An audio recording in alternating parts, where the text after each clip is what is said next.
Nuk kishe nga kalore.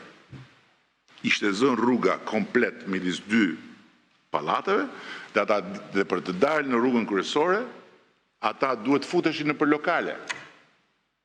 Dhe tani, qa ti them unë atyre familjeve ti kap tek e tek, ti them shiko se nuk e keni nga unë dhe nuk e keni nga qeveria këtë gjë, se ata me drejt tonë, ja, e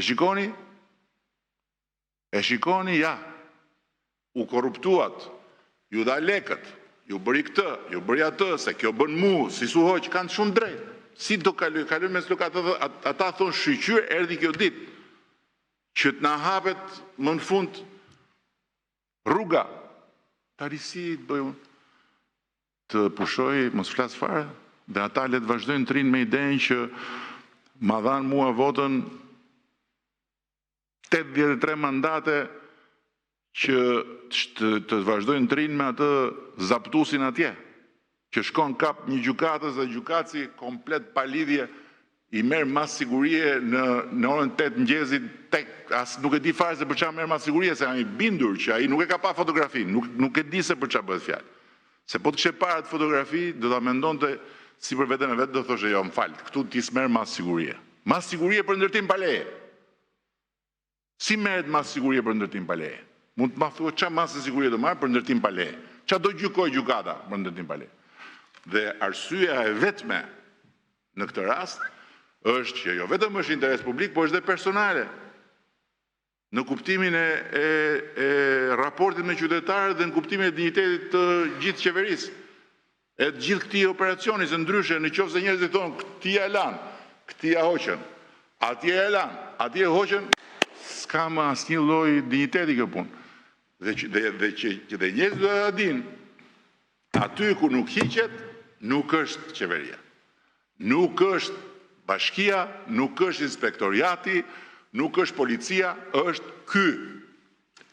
Me emër dhe me mbiemër dhe me portret atje. Anatemim publik. Po ky që po them unë nuk është anatemim publik. Më fal, lere strukturat. Ky që po them unë nuk është anatemim publik. Kjo është shkelje haptazi e ligjit. është shkelje haptazi e ligjit, këtu nuk kemi çfarë diskutojmë fare. Dhe është e vetme mënyrë që unë kam gjetur, e di shumë mirë atë që thua dhe jam dakord. Nuk është normale, nuk është fare normale, pa diskutim. Po ç'a të bëj unë tani, ma thuaj. Si t'ja bëj unë? Ç'a të pres unë? Të pres inspektorin e lartë drejtësisë. Atë të pres. Që amniston në tavolin gjelin e thethit. Dhe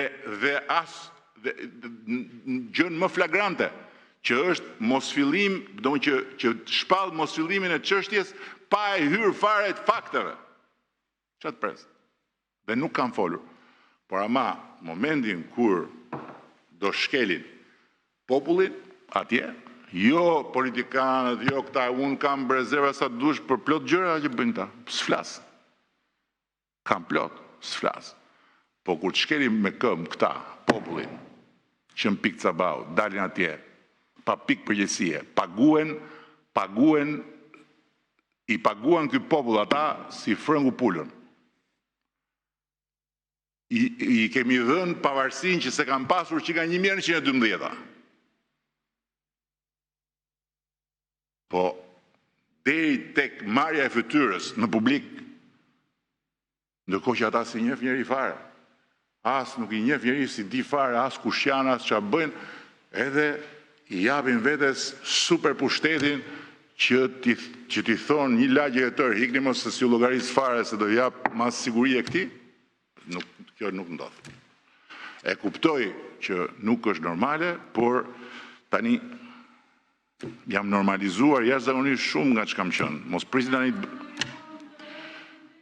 Jo, nuk është çështje reformare e drejtësisë, se këtu janë bër prishjet e dynjas dhe masat e sigurisë nuk janë po aq sa prishet, janë një numër i vogël, por ama as nuk duhet të ketë as një mas sigurie për ndërtim pa leje. Çfarë do të thonë mas sigurie për ndërtim pa leje? Çfarë do të thonë? Ma thoni ju çfarë do të thonë? Mas sigurie për ndërtim pa leje. Si merr nga mas sigurie për ndërtim pa leje? Nuk ka asgjë që justifikon ndërtimin pa leje. Hiç, se nuk është një gjë që ti e bëre në një moment caktuar. Edhe e bëre, okay. Ajo është ajo është veprimtari e planifikuar me muaj. Si do ta justifikosh ti këtë? Kështu që të jap të drejtë, po nuk kam se si ja bëj ndryshe, sepse është komplet e pa tolerueshme për mua që të shkelet me këmbë një komunitet i tërë familjesh dhe të mendojnë ata që halli i tyre vazhdon sepse nuk zbatohet ajo që unë kam thënë. Kjo nuk ndodh. Ta dinë ata që po e keni peshqesh nga ky tipi, që e di veten super pushtet. Se pavarësia, kushtetuta thot, janë 3 pushtetet pavarura, nuk thot është njëri. Dakor, janë 3. Cila është pavarësia ime këtu dhe pavarësia jonë këtu? Çfarë pavarësie kemi ne? Pavarësinë për të marrë vendime dhe për të zbatuar vendime. S'kemi pavarësi tjetër. Ata kanë pavarësi për të gjykuar ligjshmërinë e vendimeve tona. Po jo për të gjykuar se a duhet ta marrim ose duhet ta marrim një vendim. Këtë nuk mund ta negociojmë ne. Këtë se negociojmë dot me tane. Ata të bëjnë punën e tyre, ne kemi punën tonë. Parlamenti ka punën vet dhe të 3 pushtetet pastaj kanë pikat e tyre të ndërveprimit, por që kjo nuk është normale, nuk është normale, po nëse kjo nuk është normale, ajo tjetra është kriminale që bën ata. Mas sigurie për zaptus është kriminale, është bashkëpunim në krim. Kjo imja s'është normale, e pranoj, s'është normale. Shpresoj që mos marrim në masa sigurie që të më vënë në këtë pozitë.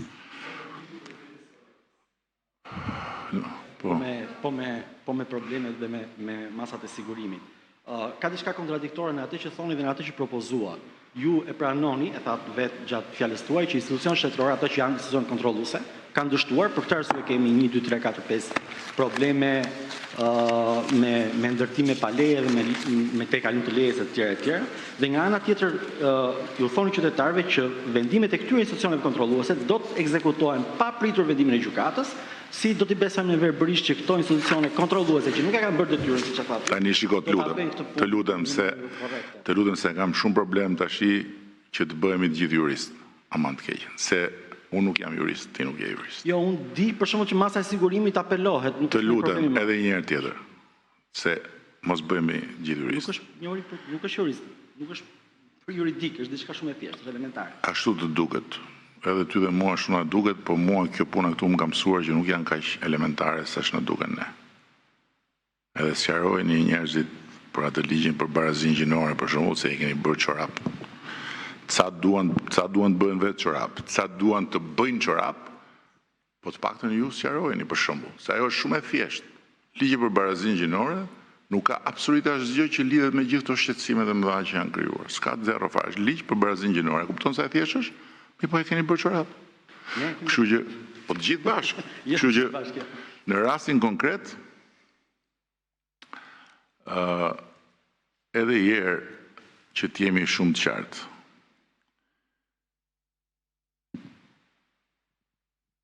Është eksaktësisht kështu si po ju them. Ankimimi administrativ ndaj vendimit të trupës nuk pezullon ekzekutimin e vendimeve përfundimtare të trupave inspektuese. Ky është kaq e thjeshtë dhe kjo nuk ka lidhje fare me atë që fol.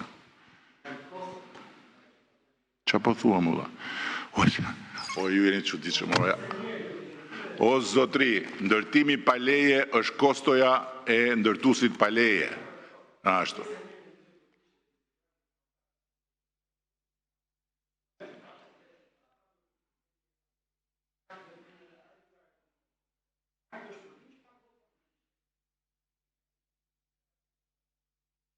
Nuk rezulton kjo. Zoti Kryeministër, mund ta mbarojmë se s'është konferenca vitit 3. Keni një pyetje tjetër? Zoti Kryeministër, Zoti Kryeministër Veleshja Dusjene. Po. Zoti Kryeministër, ju dëgjova gjatë ditës së sotme, por edhe gjatë ditëve në vijim për shkak edhe vendimeve që keni marrë. Nuk e dëgjuar edhe gjatë ditëve në vijim? Po, jo kam dëgjuar dhe jashtë, edhe për shkak edhe kur keni më parë, jo ditëve në vijim. Ditëve të shkuara. Edhe do ju dëgjoni ditë në vijim.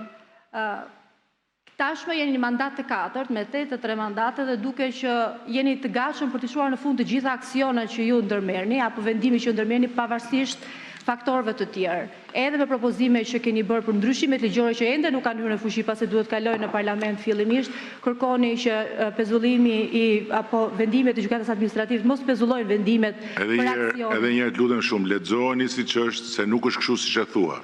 Nuk është shkruar vendimet e gjykatës, vendimet e pezullimit të gjykatës nuk është kështu, pra tani, lutem tani mos na pezullimet po të gjykatës administrative për sa i përket edhe nuk është kështu. Jo. Ajo se çfarë thatë ju dhe shkruajtur në monitor. Po ja shpjegova ti pra, nuk është kështu. Nuk është kundërshtim i vendimeve të gjykatës, nuk ka lidhje fare. E kupton apo jo? Nuk është kështu. Po edhe duke u nisur për shkak të një vendimi që ju keni marrë mjaft të diskutueshëm në opinionin publik, për shkak të interesit të lartë publik, për zgjedhjet në Tiranë ka patur një pezullim nga ana e gjykatës kushtetuese për vendimin e Këshillit të Ministrave dhe ju nuk e respektuar duke nxituar të paktën për të shpallur vakancën dhe duke ja drejtuar Presidentit të Republikës për të shpallur një dekret. Dhe kam një pyetje tjetër me që keni në krah edhe ministrin e Brendshme. Çfarë po ndodh me sigurinë në shkolla, pasi ditën e djeshme sërish ka patur një konflikt me thika në mes të 5 adoleshentëve ku 2 janë të plagosur, pavarësisht se tashmë oficerët e sigurisë janë vendosur, ndërkohë sërish situatat janë, duhet themi që mjaft të rëndë për sa i përket interesit publik, sidomos familjare. Tani kjo çfarë është tash, se kuptoj. Të dash fjalën, tash ka ndonjëri për të temë, tani çana çon në 17 lugina të tjera. Jepja mikrofonin dikujt tjetër. Gjitha për interes publik. Jepja dikujt tjetër mikrofonin se ta thash se çfarë teme kemi sot. A ka mundësi të japësh vendosur të dërgoni çdo vendim tuaj pavarësisht vendimeve të tjera, të institucioneve të tjera që ju mund t'ju kundërshtojnë, apo ndoshta edhe mund të hanë diskutime juridike. Jepja në qikë se qeke në ditët në vijim, jepja pak të marrë dhe pyetjen e fundit. Dhe edhe njerë, këto kanë hyrë në fuqi. Këto të gjitha kanë hyrë në fuqi, sepse janë akt normativ që hyrë në fuqi me njëherë. Kupton? Ka forcën e ligjit, sepse është emergjencë. Dhe këto kanë hyrë në fuqi, që ta dish. Kurse për pyetjet e tjera pastaj jenë në ditët në vijim, flasin në ditët në vijim. Greta Bullari, televizioni ABC News. Zoti Kryeministër, ju edhe gjatë fjalës tuaj e përmendët rastin e një zonje e cila ka rënë, po themi, pre e abuzimeve, për sa i përket banesës apo diçka tjetër që ajo ka marrë. Megjithatë, ky nuk është rasti i vetëm, pasi ka edhe të tjerë persona, qytetarë, të cilët mund të kenë marrë një banesë në cilën. Ma thuaj pyetjen tani se që nuk është rasti i vetëm, nuk diskutohet, se për ndryshe s'kishim bërë gjithë to. Pyetja është çfarë do të bëhet me këto qytetarë që syt i kanë nga ju dhe nga shteti për të zgjidhur këtë problematikë të cilën tashmë ato e kanë, pra është aktuale. Dgjoj tani. Kemi zgjedhur në vitin 1990 marrëdhënien kapitaliste dhe marrëdhënien kontraktuale midis palëve janë marrëdhënie që janë përgjegjësi e palëve. Dakord? Ajo që shteti bën është që në mënyrë të vazhdueshme adreson problematikat që dalin dhe bën ligje, krijon korniza të reja në mënyrë që këto problematika që shfaqen si rezultat i boshllëqeve që mund të jenë në legjislacion dhe i boshllëqeve në zbatim të kurren edhe mundësisht të eliminohen. Kjo është një proces i vazhdueshëm. Sepse sikur të zgjidheshin gjërat të gjitha nga një qeveri, nuk do kishte bota nevojë të zgjidhte qeveri çdo 4 vjet dhe të rinovonte çdo 4 vjet mandatin e një qeverie. Është proces i pambarimtë. Ty nuk ta jap fjalën. Shumë faleminderit të gjithëve.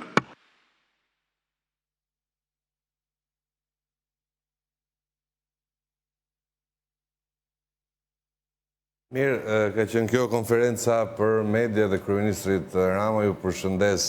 Kemi hyrë me pak minuta vonesë në programin e ditës sotme, pikërisht për të respektuar deri në fund atë se çka tha kryeministri lidhur me kontrollin e territorit, por le të zhvendosim me pamje direkte nga konferenca e liderit të opozitës, zoti Berisha, që kanë përshtypjen po flet edhe për zgjedhjet e pritshme vendore. Po e mbronë. Nuk ka akt më të turpshëm. Tani, nuk bojkoton Partia Demokratike. Ne jemi në kushtet të një regjimi autoritar. Ne jemi në kushtet të një diktature autoritare, në të cilat ligji dhe kushtetuta e një letër e vdekur. Por, duhet jemi shumë të hapur. Ose duhet vazhdojmë betejën e këtë hapësirë që kemi, ose duhet largohemi nga këtë hapësira dhe të kalojmë në metoda tjera. Por ne jemi forcë demokratike. Ndaj edhe ne qëndrojmë edhe në të hapësirë të kufizuar, që Edi Rama e ngushton në mënyrën më të turpshme, së pari, duke emëruar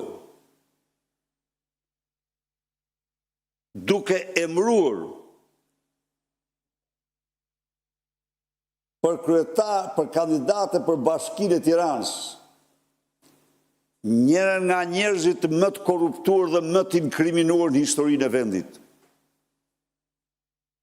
Ajo që mbar Tirana e quhen korbe e korrupsionit, korbe e Covidit.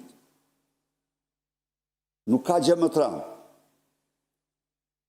se t'u paraqesë qytetarëve të Tiranës për kandidate një njeri, e cila në kohën kur Tirana ishte pothuajse spital si kur në njëherë në historinë e saj, që nga mesjeta virte në mënyrën më të papërmbajtur fondet për maskat, për respiratorët, për ilaçet e smurve që vdisnin njëri pas tjetri. Falsifikonte me 5 herë numrin e vdekjeve. Blokon të shtrimet. Nuk ka ogerta e zezë apo korbe korrupsionit në çdo vend ku ligji është ligj.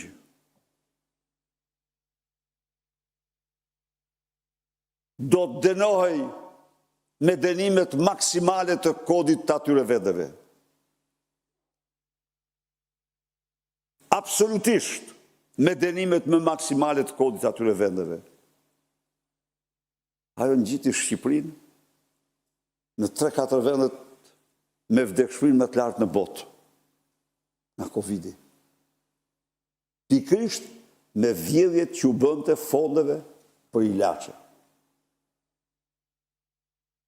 Pra,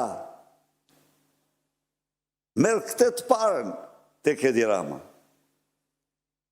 Të tjerat vetë kuptohet, është i aftë të bëjnë çdo gjë. Por ne,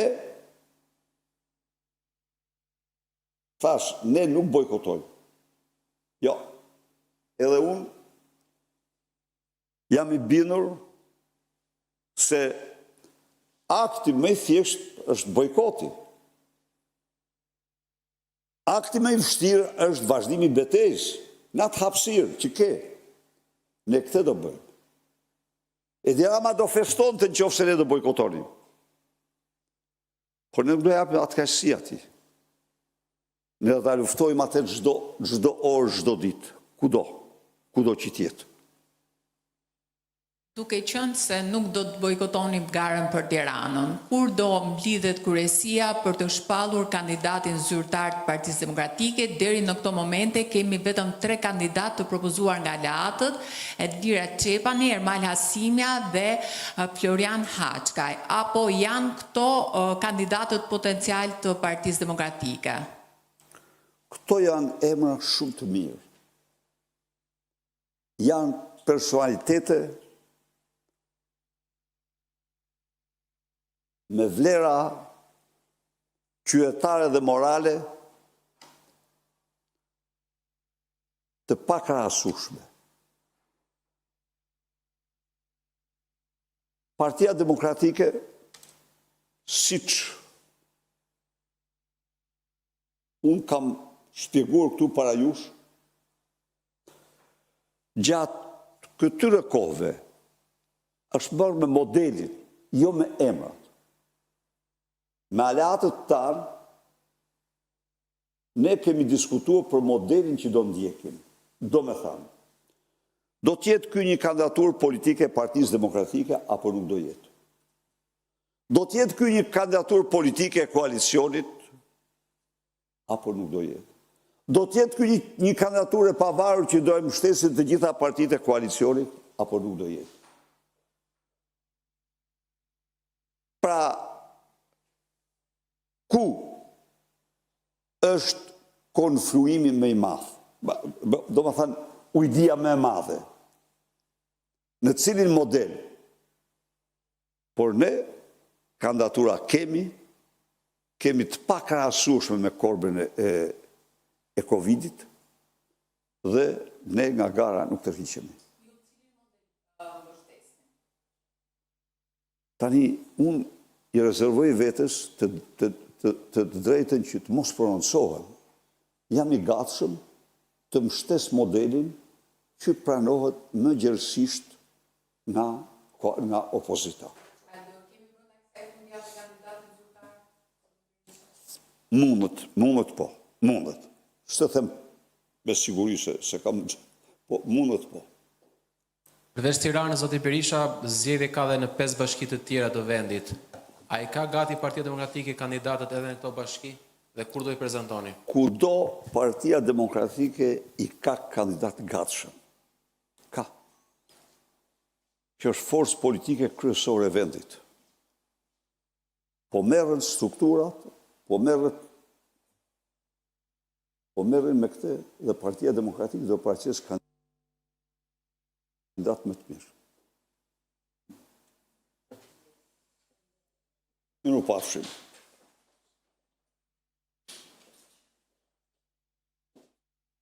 Ishte konferenca për mediat e kreut Partisë Demokratike, zotit Berisha nuk ka dhënë shumë detaje se i takon kandidatëve potencial për bashkinë e Tiranës, po dhe 5 bashkive tjera që do të shkojnë në zgjedhje të pjesme në datën 9 nëntor. Ne do të shkojnë në publicitet, kthehemi vetëm pas pak në studio për të vijuar me rrjedhën normale të programit.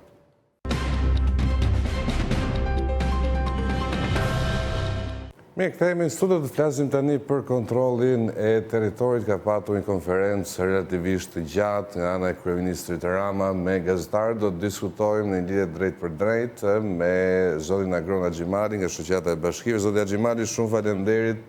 Kënaqësi të bisedojmë. Faleminderit juve.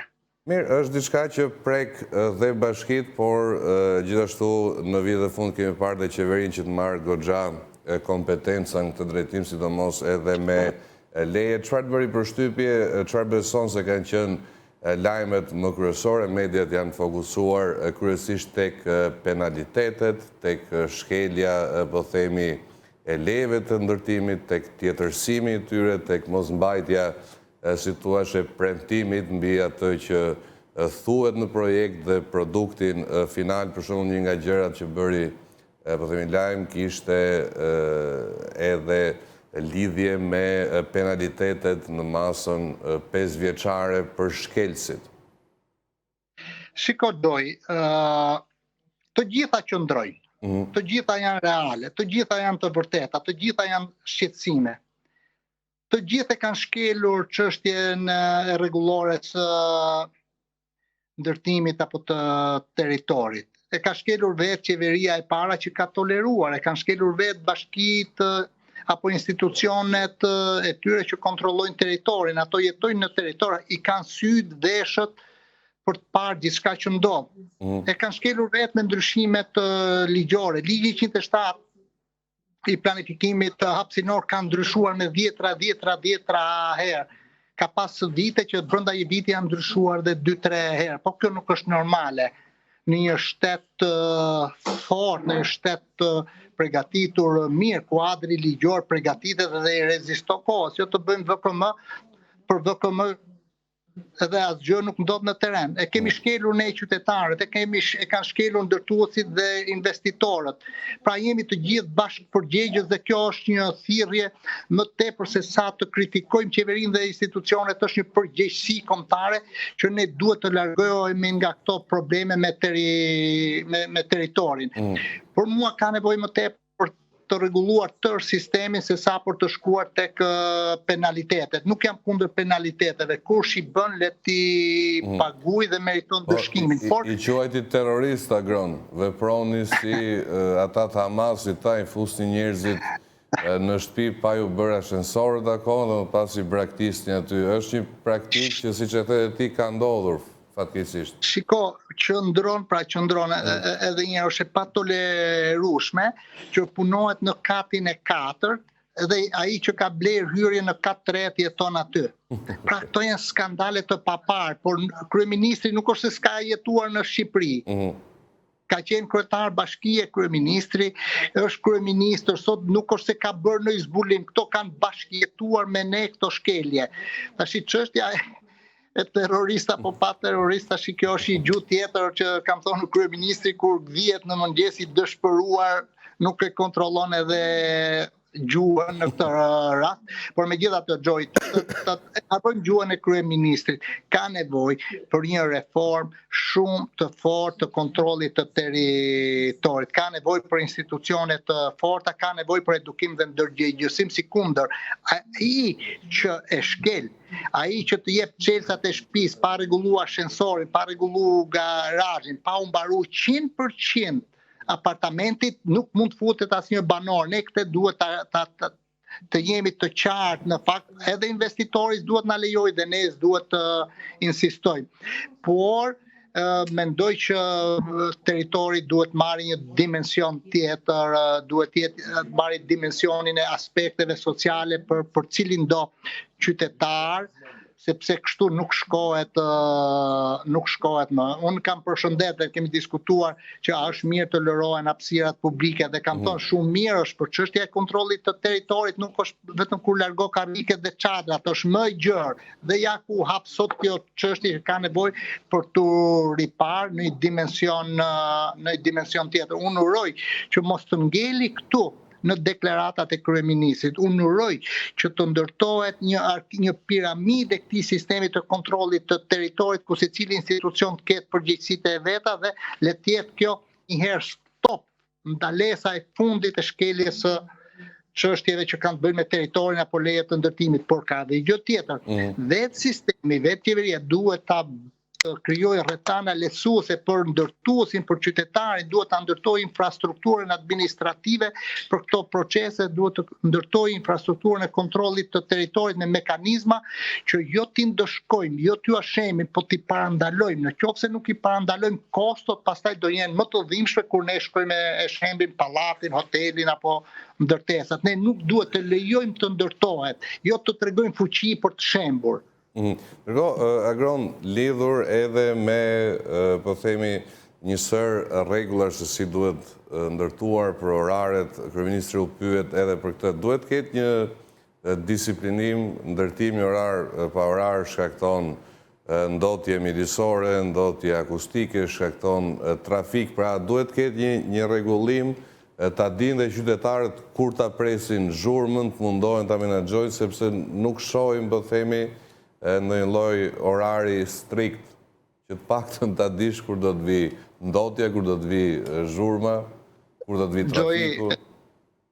Të jemi të vërtet, nuk është se nuk ka akte, nuk ka vendime, nuk ka rregullore dhe për nuk zbatohen. Pra, ne i kuptojmë fare mirë këto, ka pas rregullore që makinat e industrisë së ndërtimit, që s'ju a di emrat, pra atyre boteve të mëdha apo ato që transportojnë lëndë ndërtimi, apo atyre makinerive të rënda sikur duhet punon, kush ishte pashë kohore që ato mund të punojnë, si duhet të rrethohet apo të izolohet aq sa mund të ndotja nga pluhurat apo nga zhurmat objekti që ndërtohet. Ora shiko, Gjoj, nuk është se Shqipëria nuk i ka këto ligje, nuk është se Shqipëria nuk i ka këto rregullore tash, sepse unë vërtet me drejt ju pyetni, por unë them po, i ka ligje, ka rregullore. Çështja është pse nuk janë Kush e mirë ato në Agron bashkitë respektive, apo është një rregullator kombëtar? Shiko, ka raste, pra rregullatori kombëtar që është unik për gjithë Shqipërinë, është unik për gjithë Shqipërinë. Pastaj ka dhe akte të tjera kombëtare apo praktika të tjera që miratohen me rregullore të Këshillit Bashkiak. Mjafton ti ta zbatosh, në qoftë se thuhet që pas orës 8 mjesit asnjë kamion që ka pra industrisë së ndërtimit nuk duhet të qarkullojë në rrugët e Tiranës, tash ti zbatoje, ama në qoftë se ti bëhe selektiv, vendos standarde të dyfishta që këto kamionët që shkojnë nga këto vilat e shtrejta apo këto që bëjnë këto gradacela ti lejojmë, ato që bëjnë një pallat 7 kaç, 12 kaç, këto i pengojnë, nuk shkohet kështu. Apo ti nuk mundesh të krijosh atë përcjellës mesazhin që e tolerojmë një herë, se pastaj kur i kapim kemi mundësi t'u vëmë gjoba apo të bëjmë ndonjë marifet tjetër, nuk shkohet kështu më ajo punë. Këto janë gjëra të qarta plotësisht. Pra dihet se rregulloria e zeza shkruhet në të bardhë, pavarësisht problemeve që mund të kemi me kuadrin ligjor, por nuk është se e kemi të keq, por edhe e zem se është i keq.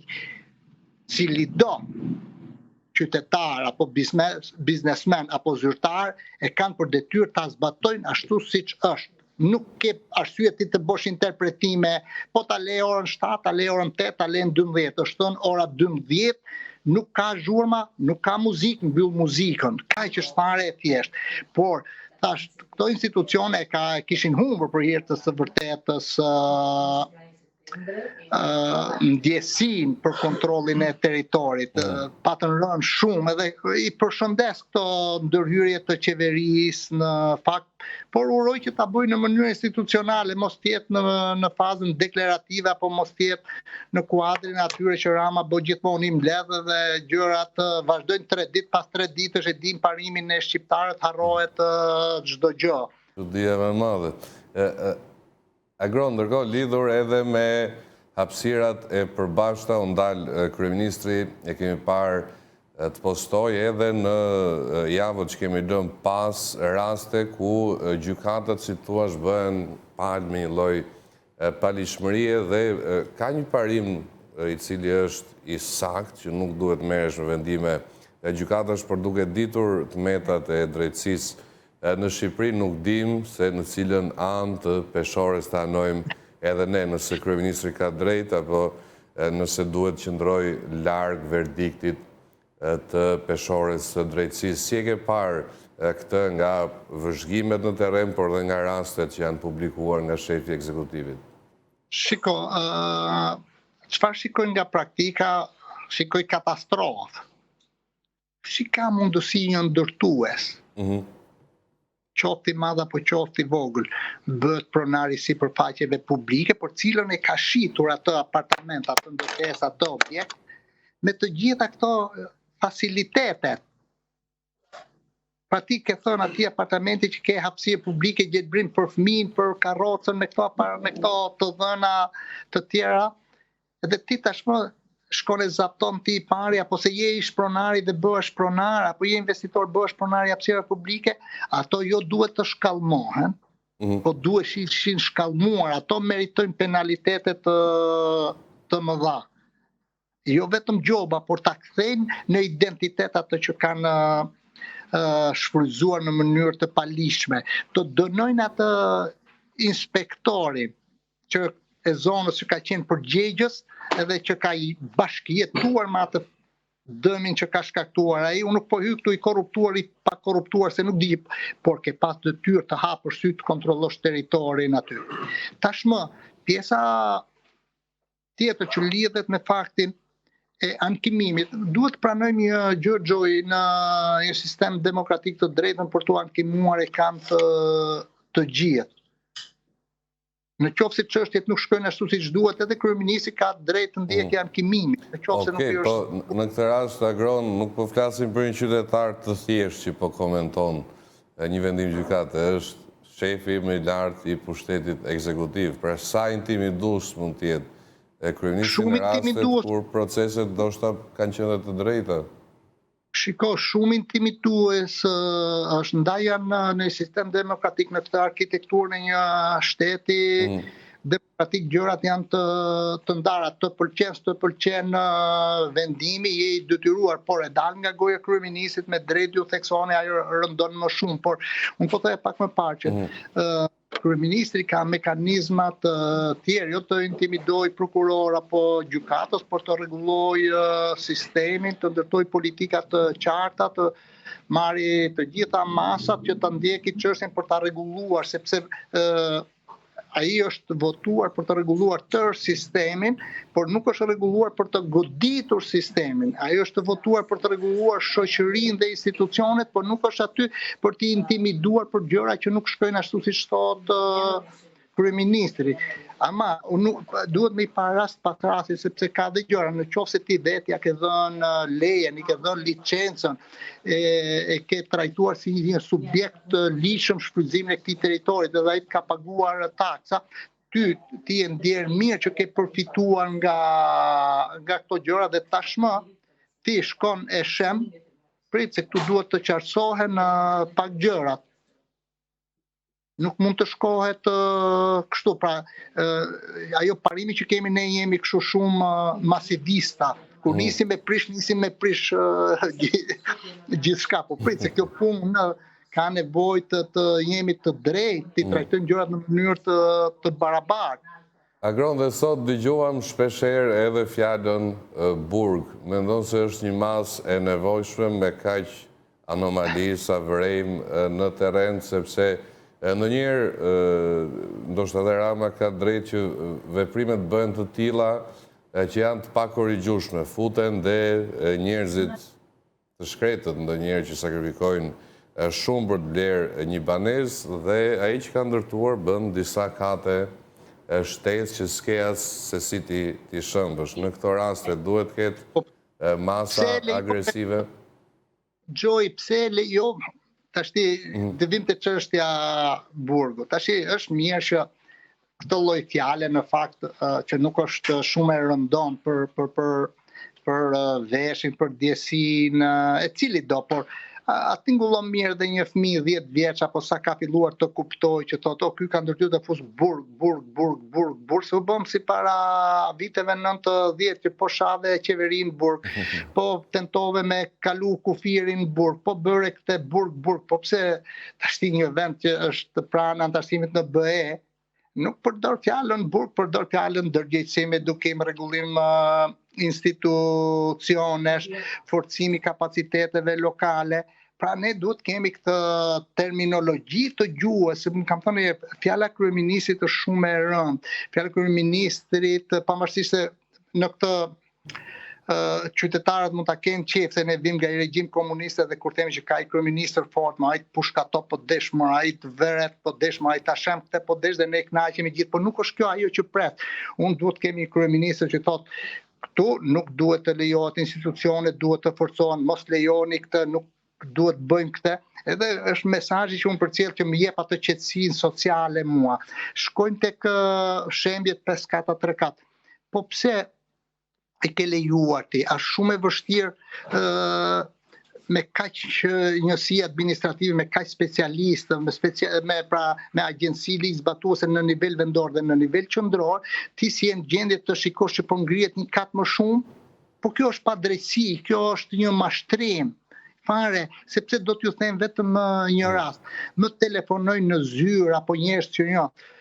Në fshatrat më të thella, kur një fshatar kërkon të bëj një kanal të Baçja vet, shkon inspektoriati. Një fshatar kërkon të fusi një sond për të marrë ujë të pishëm, ujë vaditës atë të pishëm, ato I shkojnë I vend gjoba e masakrojnë. Pra si e shikon ti? Pallatet nuk dallohen këto të tjerë. Atë që e tha dhe kryeministri, po them, sipas Shëngjirgjit, ai bëri një havli, një plak 80 vjeç, edhe ti shkove e dërmove atë. Edhe ti në mes të Tiranës nuk shef katin, pa ka në pallat që ndërtohet sot, se mirë po them, po t'jep në garazh ndërmjet pallateve nuk e ke parë. Po pallatin 30 kat nuk shikon ti? Pra, këto nuk është ky diskur i kryeministit që presun në burg, nuk e zgjidh me burg, e zgjidh me forcim të kapacitetesh, qoftë qendrore, qoftë lokale. E kam bindjen time, Gjoj, në qoftë se ecet në këtë drejtim, nuk ka biznesmen të fort, nuk ka oligark të fort, nuk ka kriminal të fort, nuk ka njeri me pare sa doj që të sfidoj ligjet e shtetit. Në qoftë se do t'i zbatosh, në qoftë se s'do t'i zbatosh, pastaj je bashkëpunëtor me to. Dhe ti thuaj sa dush sot do të dënojmë. Por ne provum dënimin me ujin. Kush nuk pagu faturat e ujit, gjo burg, kush pagu faturat e dritave, gjo burg, po a është një shoqëri që për i fatur drite 100.000, 200.000, 300.000 lek të vjetra të vdesin burg. Apo ta çojmë në burg edhe ta paguajmë me taksat shqiptare, se doja 600.000 lek në muaj njëri që shkon atje. Pra ti pse arrin deri këtu? Një shoqëri e mirë nuk duhet të arrijë deri këtu për çështje burokratike dhe administrative. Ndaj mesazhi im është edhe një forco ligjet, zbatoj me koreksi ato dhe askush nuk del mbi shtetin. Agron, ka ndonjë pyetje të fundit për zgjedhjet e pjesshme në 6 bashki. Çfarë ka bërë përshtypje vëmendjen?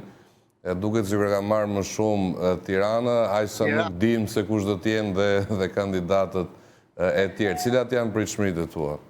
Shiko, shumë e vërtet konstatimi juaj, pak pritshmërinë ka marrë Tirana.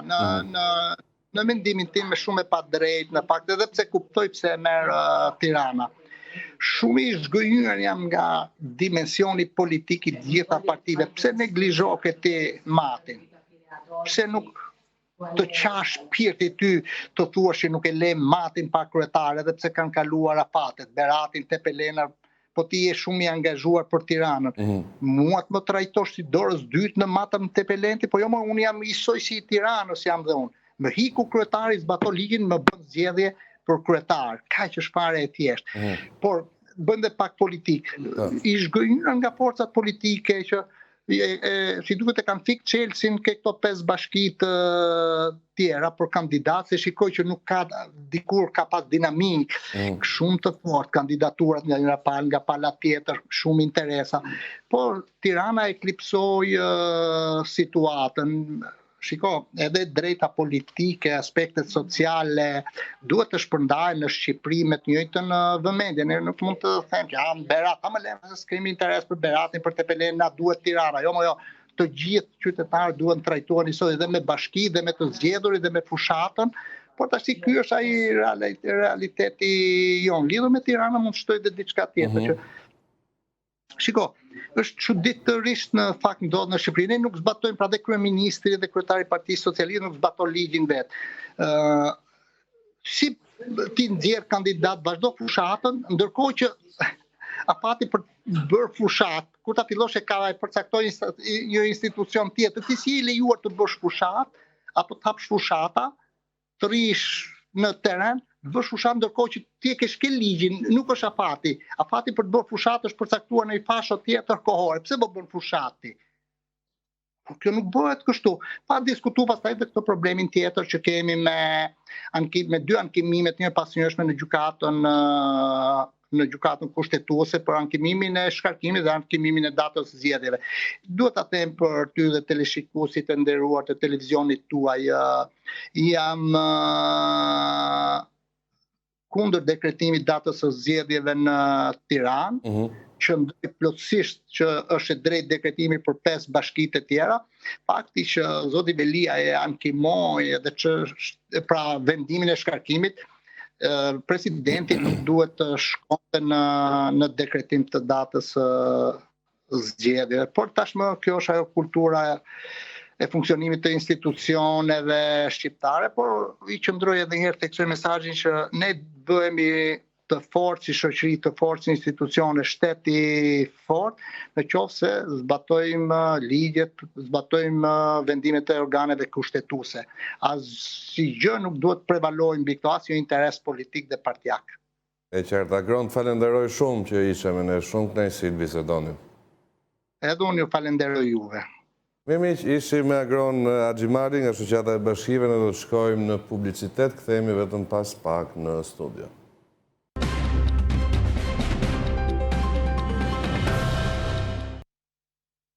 Mirë, kthehemi në studio, të flasim tani për një çështje të ndjeshme që kemi diskutuar dhe ditën e djeshme, kur në fakt ndodhi rasti i plagosjes së dy 16 vjeçarëve në një sherrë me thika për diskutuar mbi këtë temë. Unë kam në lidhje drejt për drejt ekspertin e sigurisë, zotin Fation Softa. Zoti Softa, shumë faleminderit që jeni me ne.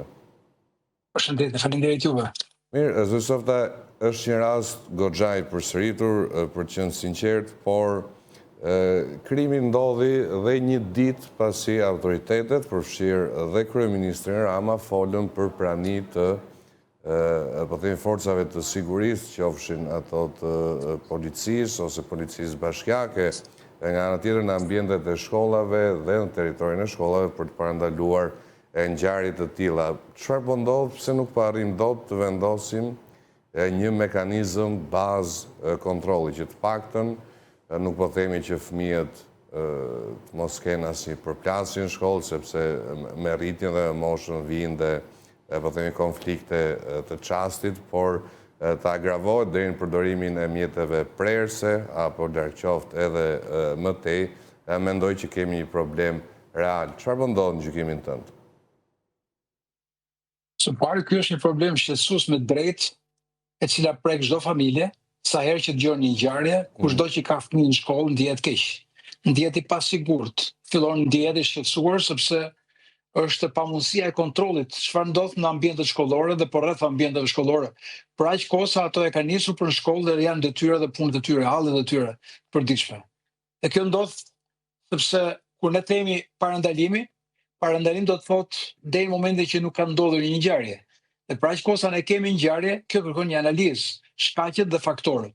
Janë munduar që ta konsiderojnë shkollën një kazermë, pra një shkollë të mbyllur, me oficera sigurie, me psikolog, me polic, me patrulla e tjerë, ndërkohë që atyre fëmijëve do t'i japim më shumë liri, dhe kjo lloj lirie vjen duke i dhënë që në momentin e rritjes fëmijës edukimin, duke i mësuar e para ç'është mbrojtja, siguria, dhe duke bërë qoftë edhe një fushat që mos përdor thikën. Ato që kanë bërë dhe vende tjera, kryesisht Anglia, që të jetë një fushat sensibilizuese, që thika nuk të mbron, po të shkatron jetën. E para e dyta është fakti që kemi folur disa herë për atë që quhet perimetri i sigurisë. Dhe perimetri i sigurisë, her pas here kemi thënë që nuk është muri i shkollës, po është edhe rrethimi, rrethinat përreth shkollës. Duke filluar nga ato që policia e shtetit, kujtojmë disa herë ato operacionet Tempulli, që rezultuan me problematika. Edhe pse kur e ngrinim këtë problem, Drejtoria Arsimore, Ministria reagonte negativisht duke thënë që shkollat janë sigurta, shkollat nuk kanë probleme, po këto operacione treguan që nuk kishin të tilla. Për shkollës kishte element, duke filluar që nga droga, shpërndarja, persona që vinin përreth e tjerë. E njëjta gjë është dhe brenda shkollës, e njëjta gjë është dhe jashtë shkollës. Atëherë si duhet të harmonizohet perimetri i sigurisë me mësimdhënien, me pedagogjinë, me mënyrën se si mund të lidhet prindi, arsimi dhe policia, pra strukturat që e kanë për detyrë parandalimin. Atëherë rastet kanë treguar që janë rritur, nuk janë zvogluar. Të paktën gjua e komunikimit fatkeqësisht mbetet forca, mbetet thika, mbetet gjendje fizike. Po të analizosh rastet, vetëm brenda vitit, të paktën pavarësisht nga moshat, kemi 80 raste dhune, nga të cilat sigurisht që ajo që ka një lloj 40% është pjesa që ndodh tek minorenët. Dhe rastet për shembull në Korç, në Maliq, ka 2 herë përsëritje brenda të njëjtës ndërri qarku. Rastet kur kemi humbi jetën të një 14 vjeçari në Tiranë.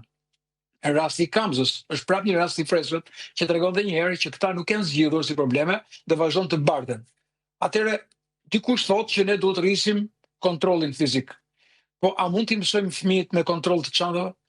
Sepse kjo do të ndikojë shumë në rritjen e tyre, do të ngelet në memorien e tyre, që shikojnë në shkollë ka kontroll. Kontroll policor, kontroll me oficer sigurie, kontroll e di. Atëherë çfarë ne duhet shtojmë? Atëherë mund të ketë 2 mënyra. Një mënyrë është vendosja e kamerave inteligjente, sidomos në perimetrin e shkollës, dhe sigurisht regjimin e hyrjedaljes, po jo në brendi brenda shkollës, sepse presupozohet brenda shkollës është mësimdhënie, nuk është kontroll dhe mbajtje në mbikëqyrjen e të kamerave. Ata nuk janë të dënuar, ata janë fëmijët tanë, dhe fëmijët tanë duhet të investojnë për edukimin e tyre. E dyta është roli i drejtuesit shkollës. Drejtuesi i shkollës nuk do të jetë një person politik, ku forca politike e rradhë dhe vendos atë, duke menduar që ata persona janë të partisë dhe si të tillë ata sjellin vota, duke krijuar komunitetet e prindërve dhe vetë mësuesve, dhe ne kemi parë raste të natyre. E dyta është një polici model. Kur themi model, do të thotë që policia në komunitet duhet të funksionojë, duhet të jenë të specializuar ata punonjës të cilët punojnë pranë shkollave, dhe në komunitet me prindërit, dhe në komunitet me mësuesit. Në mënyrë të tillë që të mos jetë prezenca fizike brenda shkollës, po të jetë një prezencë në drejtim të edukimit, por sigurisht dhe të kontrollit. Nuk po të them ty të kontrollojnë nxënësit, por mënyrën e kontrollit mund të gjenë në format në vendosjes kamerave dhe rastet kur mund të ketë raste dhune.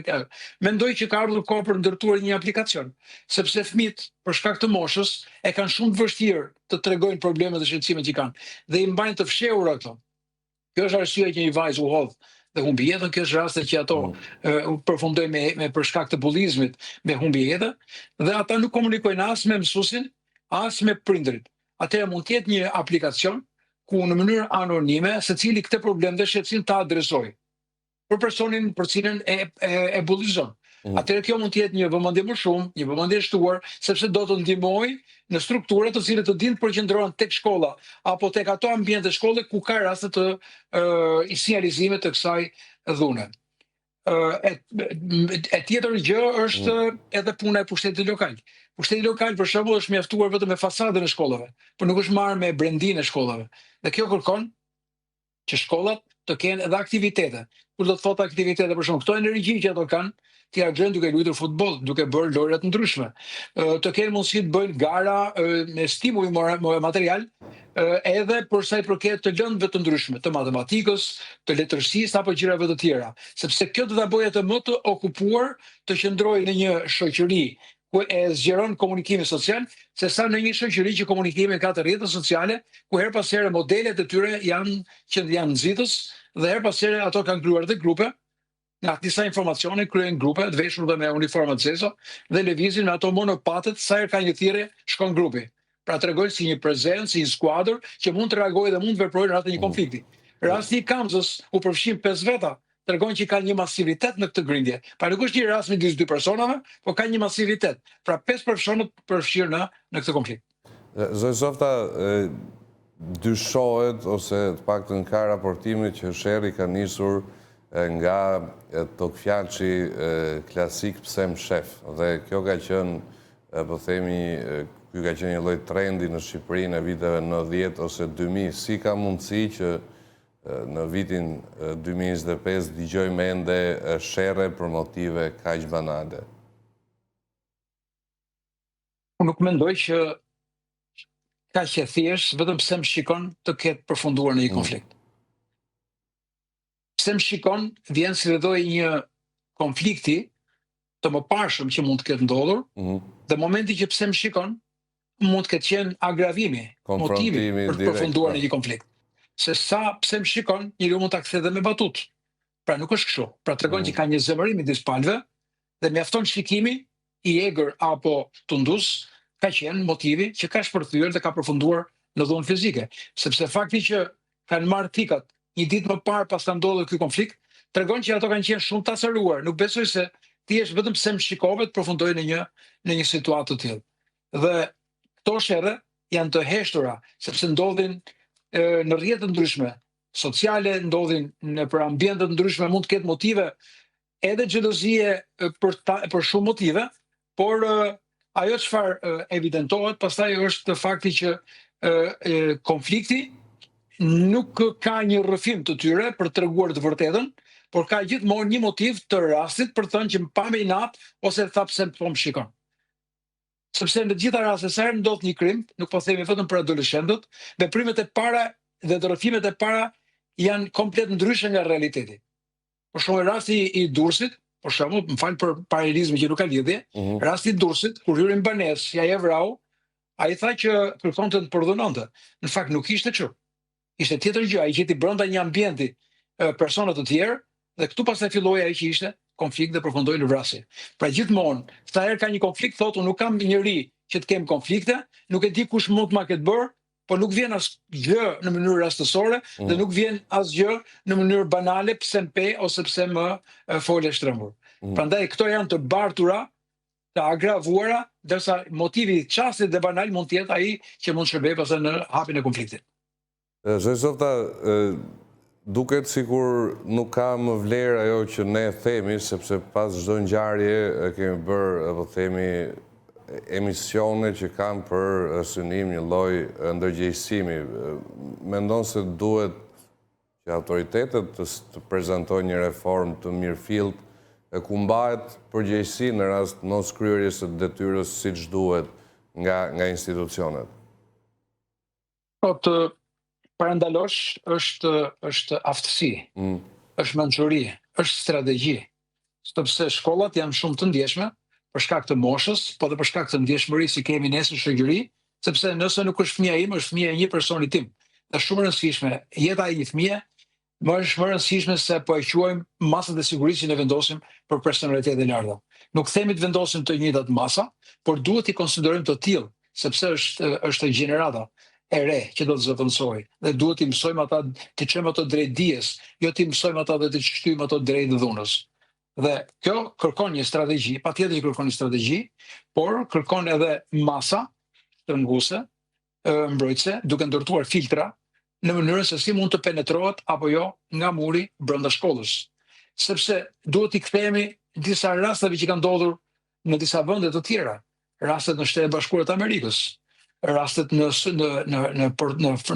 Serbi, rastet që kanë ndodhur në Çeki, kur ka pasur masakra nëpër shkolla. Dhe kjo nuk mund të thojmë që nuk mund të ndodh dhe s'ka pse të ndodh, por kjo nuk do të thotë që të mos si parandalojmë çfarë do lloj ngjarje që mund të vijë nga persona të ndryshëm, të çmendur mund të themi, që mund të marrin masa të tilla. Prandaj kur themi duhet rriten masat e sigurisë dhe penetrimit në tyre, pra edhe kamerat që thot kryeministri janë dakord për vendosjen e kamerave inteligjente, por duke ruajtur dhe privatësinë, sepse i krijojmë një lloj stresi dhe nuk mund t'i rrisim fëmijët me stres. Dhe kjo do të jetë për perimetrin e shkollave dhe duke rritur dhe numrin e patrullave të shërbimit të policisë, sidomos në kohën që hyn fëmijët dhe në kohën që dalin fëmijët, sepse pjesa tjetër, nëse është e mbyllur, e mban kontroll shkolla. Pra, nëse ti do dalësh nga mësimi, duhet të kesh një motiv. Njoftohet ndërmjet një mesazhi prindit që djali jot, vajza jote po kërkon të iki, po kërkon të largohet, që të di motivet se po ikën.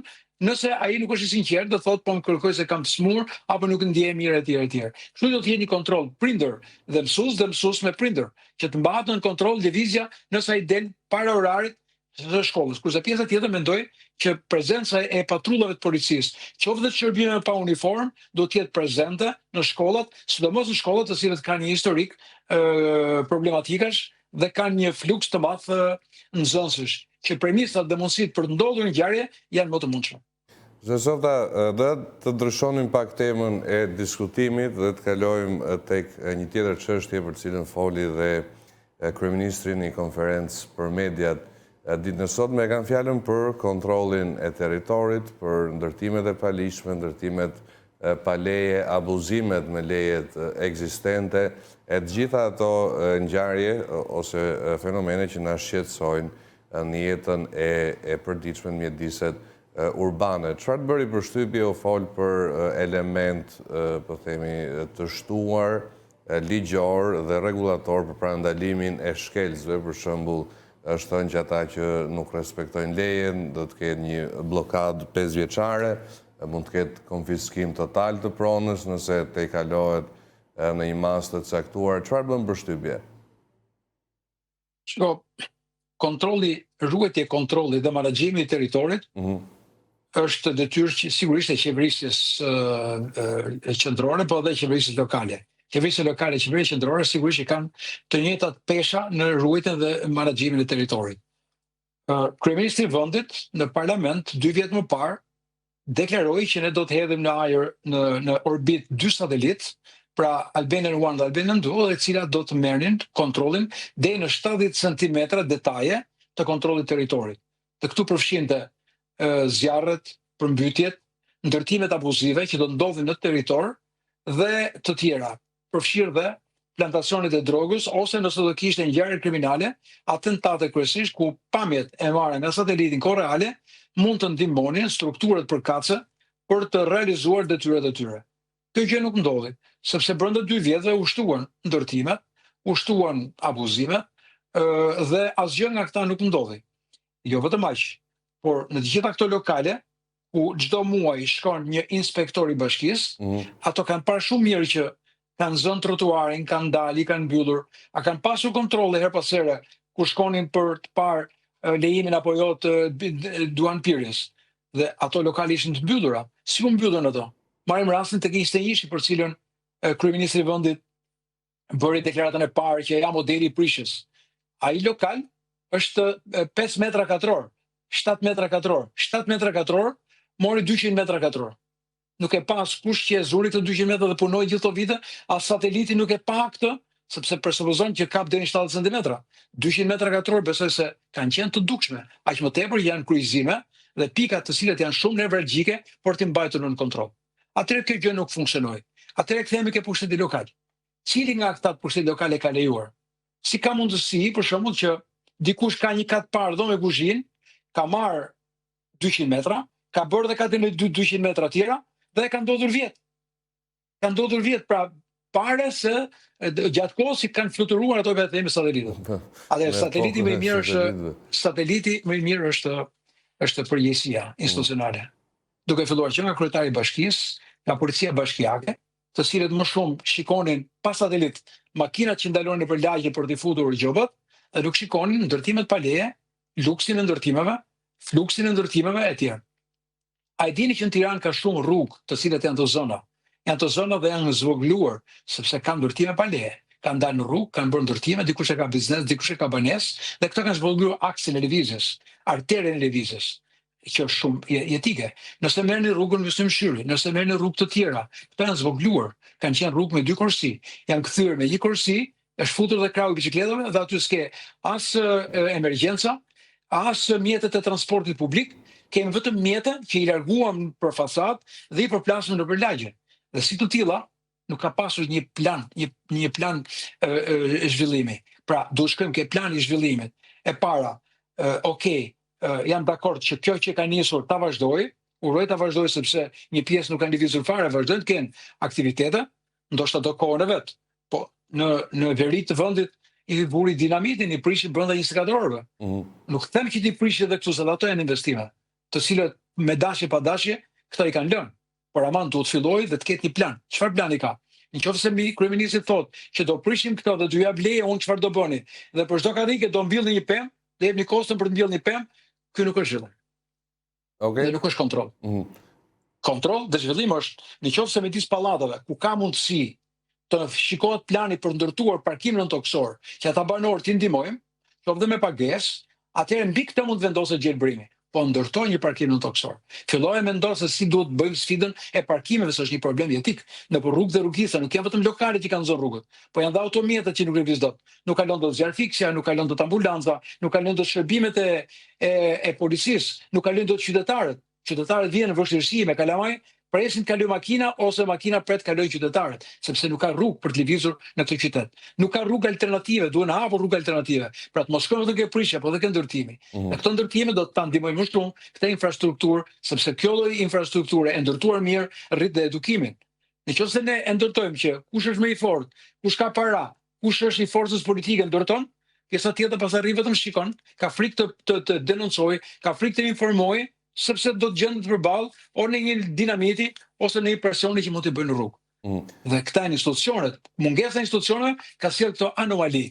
Megjithatë, urojmë dhe shpresojmë që kjo të jetë një rrugë e mbar dhe të mos jetë thjesht për fushatën për zgjedhjet për Tiranën. Po të jetë një strategji afatgjatë, sepse nëse do të kishim këto në 30 vjet, do të kishim një tjetër qytet, më të aksesueshëm, më të jetueshëm për të gjithë ne bashkë. Pse për shembull shqiptarët ne kur i shkojmë në territoret tuaja kemi një sjellje tjetër europiane, sepse do dikton ambienti. Do dikton ky ambient. Nëse ambienti nuk të krijon mundësi, sigurisht i përshtatesh ambientit. Dhe kjo ndodh pastaj me këto situata ku e keq përdorin policinë bashkiake. Policia bashkiake ka shumë detyra, ka të tjera detyra, por nuk i ka kryer. Më shumë është kujdesur të heqë në një në një fshatare të varfër që del dhe mbjeton me rigonin apo me ato specat, se sa me ata që kanë zonë ambientet, kanë ambiente luksoze, kanë zonë dhe rrugët, kanë zonë hapësirat, kanë zonë dhe ambientet ku mund shërbejnë për aksesim të problematikave, të emergjencave të cilët ka qyteti. Dhe e fundit dhe softa, konfiskimi i pallateve do t'ishte një vendim i duhur në rastet kur abuzohet? Mirë është mos ketë abuzim, se pak rëndësi ka konfiskimi. Për shembull, kam dëgjuar kryeministrin që thotë për atë pallatin me xhamat ndërtuar në qendër të Tiranës, që ka 5 kate mbi tokë, ka 5 kate më shumë se sa leja, që ti nuk do e gëzosh, ne do ta konfiskojmë. Pa ndërtim baleje. A është mbi kuotat për cilën është ndërtuar në këtë qytet? Atëherë si do të zgjidhet?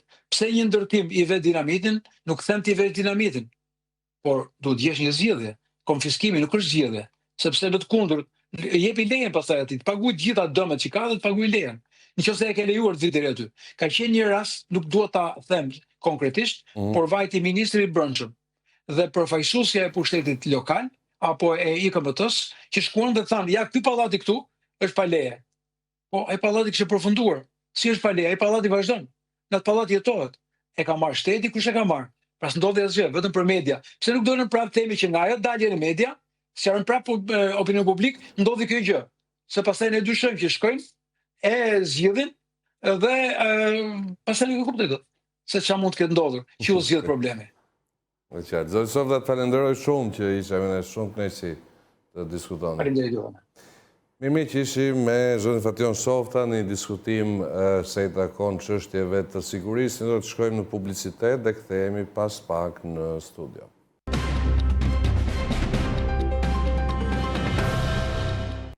Mirë, kthehemi në studio të flasim tani për zhvillimet politike, për konferencën e kryeministrit Rama sa i takon kontrollit të territorit, por gjithashtu dhe për agendën e kryeministrit ku një batut me sa duket është interpretuar në forma ndryshme dhe nga mediat ndërkombëtare për të diskutuar këto çështje. Është bashkuar me ne në studio kolegja gazetare Geriola Hate. Geriola, shumë faleminderit. Nëse të bisedojmë. Mirë, ishe e pranishme në konferencën e kryeministrit Rama sa i takon kontrollit të territorit. Cilat ishin pikat më kryesore që u propozuan? Në fakt kanë qenë pika diskutimit të cilat janë trajtuar gjatë gjithë verës këtij viti. Megjithatë tashmë është formuluar paketa e masave që ka hyrë në fuqi dhe do të ketë padyshim masa më të repta të ndërmarra ndaj të gjithë atyre të cilët shkelin lejen e ndërtimit apo zaptojnë hapësirën publike. Kryeministri Edi Rama tha se tashmë po përpilohet një listë me emra nominale të gjithë ndërtuesve apo ortakëve të kompanive që shkelin lejet e ndërtimit, e po ashtu do të ketë edhe përgjegjësi për arkitektët të cilët bëhen palë me ndërtuesit dhe nuk denoncojnë të gjitha ato raste kur ndërtuesit kanë devijuar nga projekti fillestar i hartuar nga arkitektët. Po ashtu tha se do të ketë konfiskim ndërtesash jo vetëm në rastet kur është tejkaluar leja e ndërtimit, por edhe kur ka devijim në fasadën e pallateve, për shembull nga projekti fillestar, pra është devijuar fasada jashtme, ndërkohë sa i takon ndërtimeve pa leje, kur është 2 deri në 10% do të ketë konfiskim vetëm të metrave katror, ndërkohë që kur është më shumë se 10% shkelja e bërë, atëherë do të konfiskohet e gjithë ndërtesa. Pra kanë qenë pak a shumë masa të cilat janë paralajmëruar edhe gjatë verës nga kryeministri Edi Rama dhe nga kabineti i tij qeveritar, megjithatë tashmë do të kthehen në praktik. Ai gjithashtu tha se të gjitha ankimimet qoftë në rrugë administrative, po ashtu dhe në rrugë gjyqësore të ndërmarra ndaj masave të vendosura për ndërtimet pa leje nuk do të pezullojnë masat e ndërmarra. Pra pavarësisht nëse do të ketë një ankimim në rrugë gjyqësore, sërish këto masa do të ekzistojnë. Pati edhe një koment sa i takon gjyqësorit, ka pasur vazhdimisht shpërplasje me të gjithë ata gjyqtar të cilët kanë shkuar në kundërshtim me atë çfarë kanë pretenduar institucionet shtetërore për ndërtimet pa leje. Kujtojmë këtu zonjën Gjeli në Theth për ndërtimet pa leje të cilat aty u prishën, por gjithashtu edhe ka pasur disa raste në kryeqytet në Tiranë. Rama tha se në asnjë moment nuk duhet të interpretohen këto reagime të tij për vendimet e gjyqësorit si një ndërhyrje apo cënim të pavarësisë së gjyqësorit, por duhet parë si një mbrojtje e interesit publik. Ishin pak a shumë këto, në fakt interesi i mediave në këtë moment dhe i qytetarëve padyshim kishte të bënte me zgjedhjet në Tiranë, sidomos në kryeqytet, por edhe në 5 bashkitë e tjera të vendit. Megjithatë, kryeministri Edi Rama e tha që në fillim të sesionit të pyetjeve të gazetarëve se nuk do të pranonte për asnjë çështje tjetër të përgjigjej përpos reformës dhe rilindja urbane 2.0 e quan ai, apo edhe aksionit të lirimit të hapësirave publike. Pra, ishte vetëm kjo temë ku fokusua konferenca e kryeministrit Rama. Gerol, ndërkohë lidhur edhe me pyetjet e tjera, interes kishte shumë nga gazetarët, por siç e the edhe ti, nuk është se pranoi të jepte një sqarim, por pasdite do të ketë një mbledhje politike, apo jo?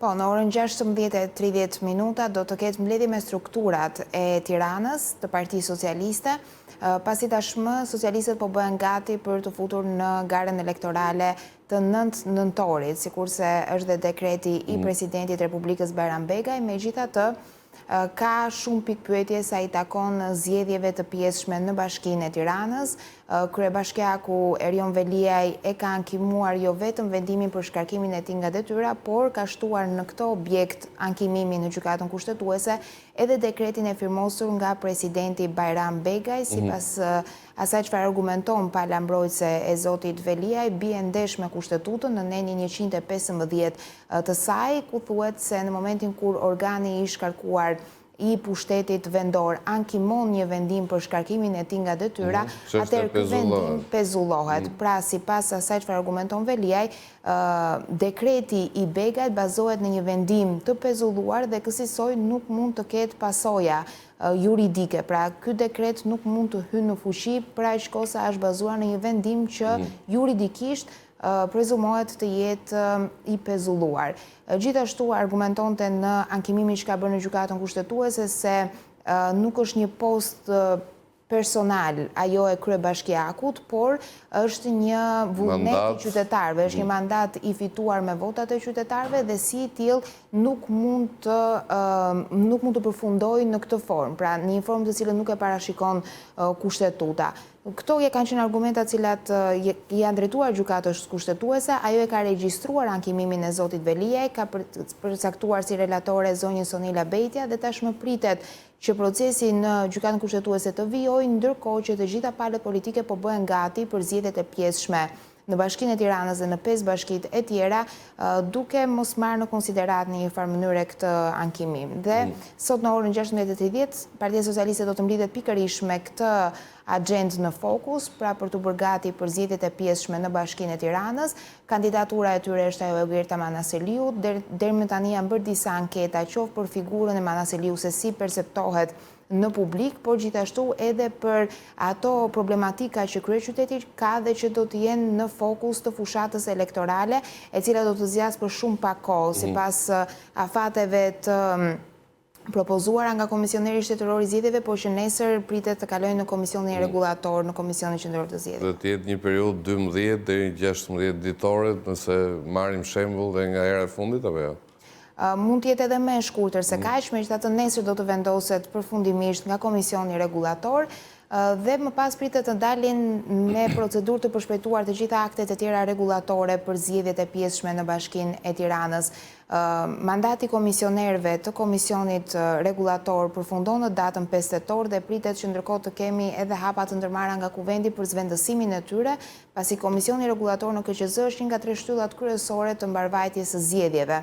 Dhe duke mos pasur 5 antarë të mandatuar, atëherë mund të çedojë edhe kjo hallkë e zgjedhjeve të pjesshme të 9 nëntorit dhe socialistët kanë kërkuar që të ketë procedurë të përshpejtuar edhe në këtë prizëm, në mënyrë që të ketë persona të zgjedhur që të ushtrojnë funksionin. Normalisht në Komisionin Rregullator emrat e mandatuar janë propozime të palëve politike, kryesisht mund të ketë kandidatura që shprehin vetë interesin për të mbajtur këtë post, por që pritet që të ketë shumë akte ligjore të ndërmarra gjatë këtyre ditëve që do japin rrugën mbarvajtjes së zgjedhjeve të datës 9 nëntor, sikurse është dekreti i presidentit Beka. Gerela, duket sikur zgjedhjet e Tiranës kanë eklipsuar, po themi, zgjedhjet e pjesshme në 6 bashki të tjera? Në një farë mënyre po, pasi në ndërkohë që për Bashkinë e Tiranës kandidatura e Ugerta Manasiliut u vendosë që në Asamblenë e Partisë Socialiste, në bashkitë e tjera ende nuk ka figura të përzgjedhura me të cilat Partia Socialiste do të garojë në zgjedhjet e pjesshme lokale. Ka disa emra që qarkullojnë, mund të jenë edhe kryetarët e komanduar që aktualisht po kryesojnë punimet e bashkive që mund të kandidojnë për një mandat kryebashkiaku. Megjithatë, në bashkitë e tjera, situata është pak e lënë më në hije krahasuar me Tiranën, për shkak edhe të peshës politike që kishte zoti Veliaj në Partinë Socialiste, e po ashtu edhe për shkak se Bashkia e Tiranës është më e madhja në Shqipëri. Në qoftë se do të mund të fitoj Partia Demokratike në zgjedhjet e pjesshme lokale, mund të ketë një tjetër balancim pushtetesh në Shqipëri, vetëm për shkak të kryesimit të Bashkisë së Tiranës. Kështu që të gjitha forcat e kanë synimin atje, padyshim, dhe po përgatiten për të zgjedhur kandidaturat më të mira partitë e tjera opozitare. Ndërkohë, Gerela, nga Veliaj kanë munguar komentet politike, por kundërshtit ligjore kanë qenë në maksimumin e atyre që lejon ligji.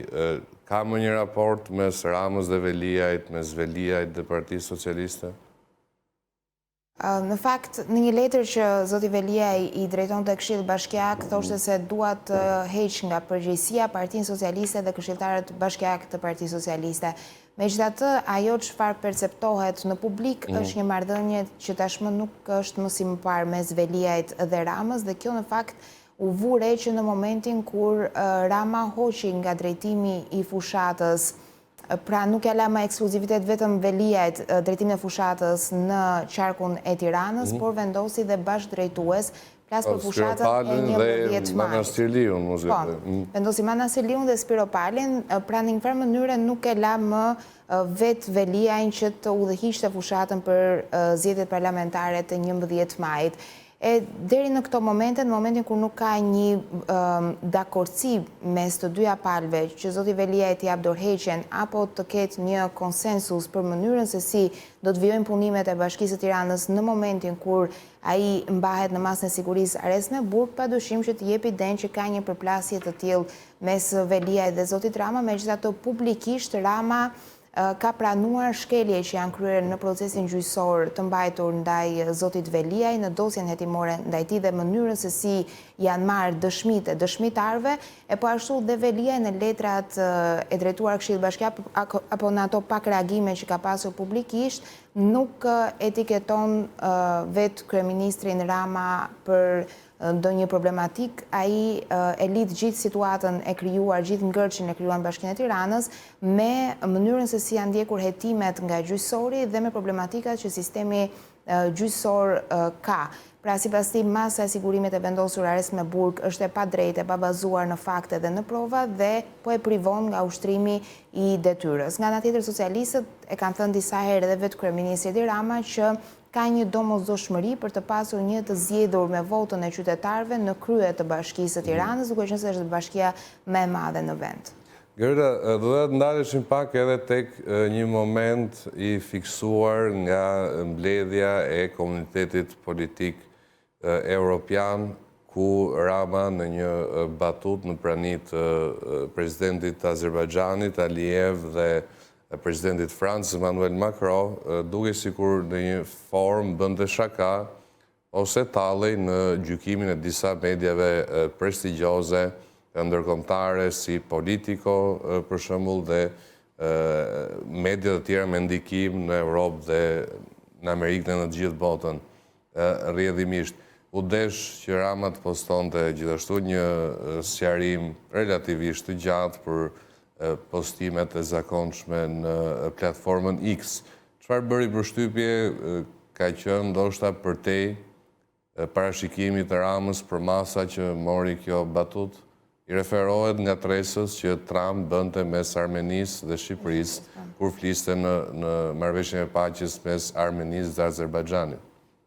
Padyshim që ka dalë jashtë parashikimeve të kryeministrit Rama, ka qenë kryefjala e fushatës Donald Trump në presidencialet në Shtetet e Bashkuara të Amerikës, fakti që sipas tij e gjithë bota tallej me Shtetet e Bashkuara të Amerikës dhe në një farë mënyrë autoriteti i Washingtonit kishte rënë në sy të botës gjatë presidentës së Bidenit. Dhe kjo video i la shkas kundërshtarëve politik të Trumpit që të mund të thoshin me plot gojë se tashmë bota po tallet me Trumpin dhe me ato çfarë ai po deklaron. Ka qenë mos gaboj guvernatori i Kalifornisë, por edhe kundërshtar tjerë politik të Trumpit, të cilët e përdorën këtë video për të thënë që ja se si Europa tallet me deklaratat që presidenti Pra në rrjetet sociale u bë nami dhe në Amerikë. Sidomos të platformën X ka pasur një përhapje të menjëhershme që në momentin kur ishin ende duke u vijuar punimet e samitit Komuniteti Politik Evropian, kjo frazë u shkëput dhe u bë mjaft virale në rrjetin social X.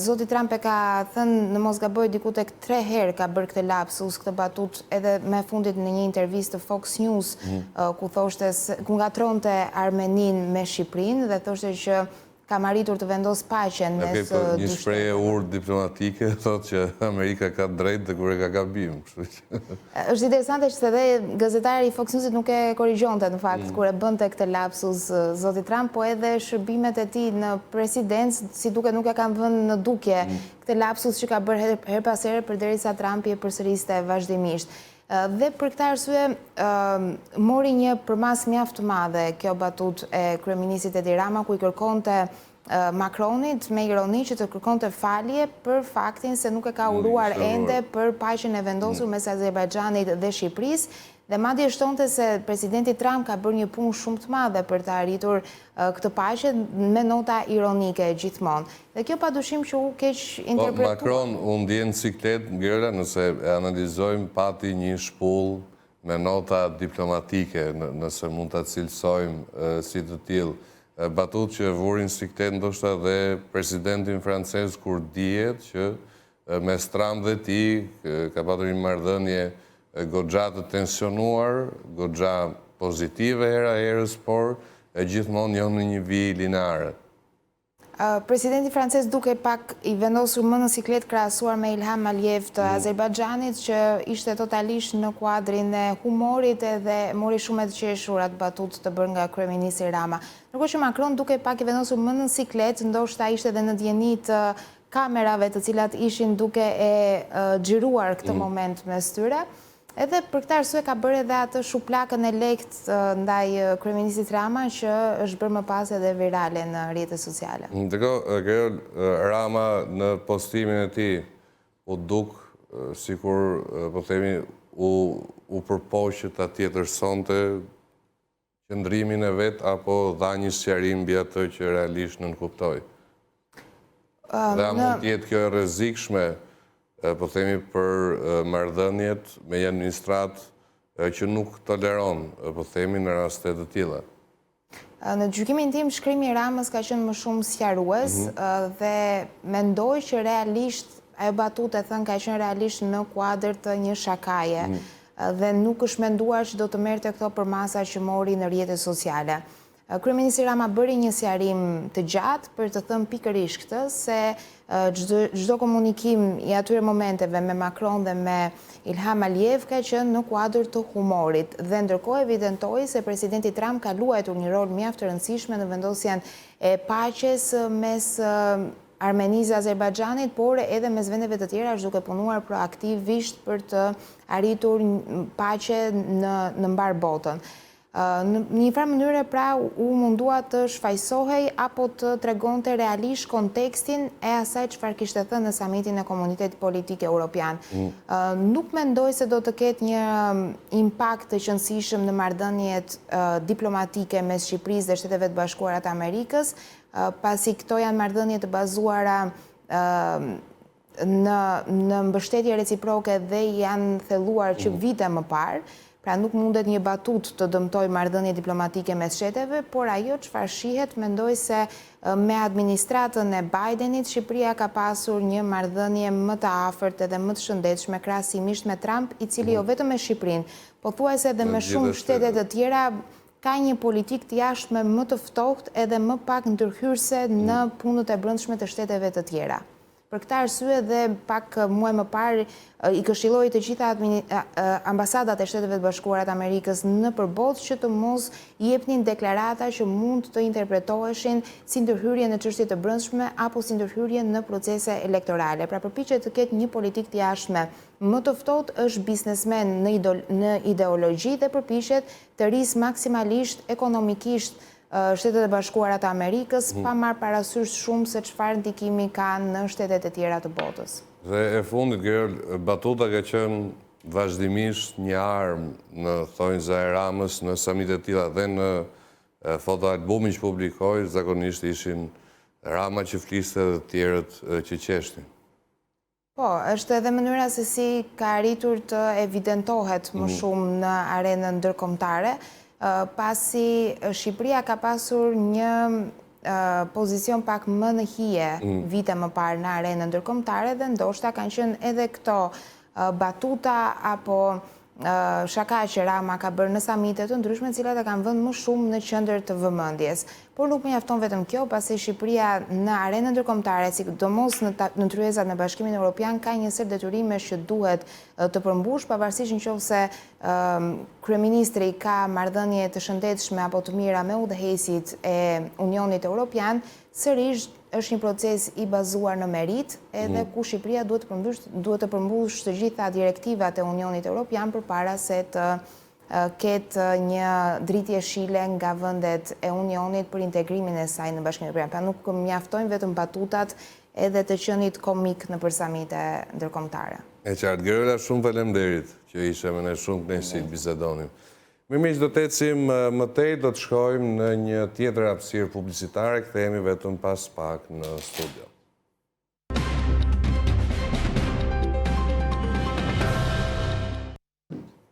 Kthehemi në studio, të flasim tani për zhvillimet nga Turqia që kanë të bëjnë dhe me komunitetin ndërkombëtar. Unë kam në lidhje drejt për drejt Sokol Brajn. Sokol, shumë faleminderit që me ne kënaqësi të bisedojmë.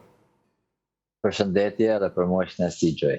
Mirë, Sokol, unë po nis diskutimin nga një lajm që ka qarkulluar edhe në mediat turke se i takon një agenti të dyshuar të Mossadit që është arrestuar. Kjo është një ngjarje që në fakt është e përsëritur në kuptimin e arrestimeve që bën vazhdimisht Turqia. Ka patur prova për çfarë dyshoi?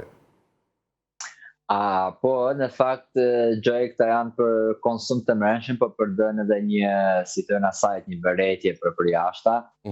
Si pas autoriteteve turke, një shtetas turk, që me kohën ka ndrua dhe emrin e mbi emrin e tij, ka marrë $4.000 diçka nga agentit e Mossadit për të ndjekur ata njerëzit që janë që përkrajen Hamasit, në Turqi, por nëse verejmë në gjithë median turke, nuk është se ka fakte dhe krejt të hapura, por më shumë është për të dhënë mesazhe dhe Mossadit që ja jemi në gjendje që të kapim edhe të arrestojmë edhe agentit tuaj, pra që jemi edhe ne në burimet sekrete jemi të forta, por në fakt ajo është marrë edhe pritet që sot ose të paktën për 48 orë që të dalin edhe të fëkur të flasit, dhe me thanë kur të raportoj para policisë, të dalin në publik edhe qëfar ka thënë, si ka thënë, por që normalisht që përdoret automatikisht për politikë të mrenshme për të tërhequr vëmendjen, dhe me thanë me styre, sepse rastet e tilla në Turqi në fakt i kemi shumë të shpeshta, nuk është i pari, biles nëse ju kujtohet patëm folë dhe bashkë, Beres apo që ishte edhe një shqiptar që kishte marrë para me Western Union ande këtej për Mossadin Gjoja, por këta janë në fakt për të dhënë atë mesazhin Gjoj që inteligjenca jonë, pra inteligjenca turke është në gjendje sa të kapin edhe agentët e Izraelit e Mossadit, do të thonë të kapin edhe direkt, por edhe me ata që punojnë indirekt. Duke mbetur tek zhvillimet atje, është thënë që edhe një gazetar po ndroi temën e diskutimit, sepse ka patur dhe një rast tjetër ku një gazetar i njohur në Turqi ka dalë përpara gjyqit. Si është raporti me mediat? Sokot ka patur problematika dhe gazetari në fjalë thuhet se kishte një audiencë të konsiderueshme ditore në platformat sociale. Po, Gjoj, është Fathi Altay dhe është një ndër gazetarët më emër në Turqi, sidomos të 3 dekadat e fundit dhe ka programet e veta shumë cilësore me teleshikueshmërinë më të lartë në opinionin turk, që nga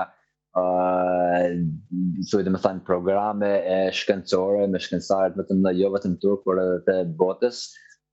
Dhe ajo është arrestuar para ca muajve me pretekstin që ka ofenduar dhe ka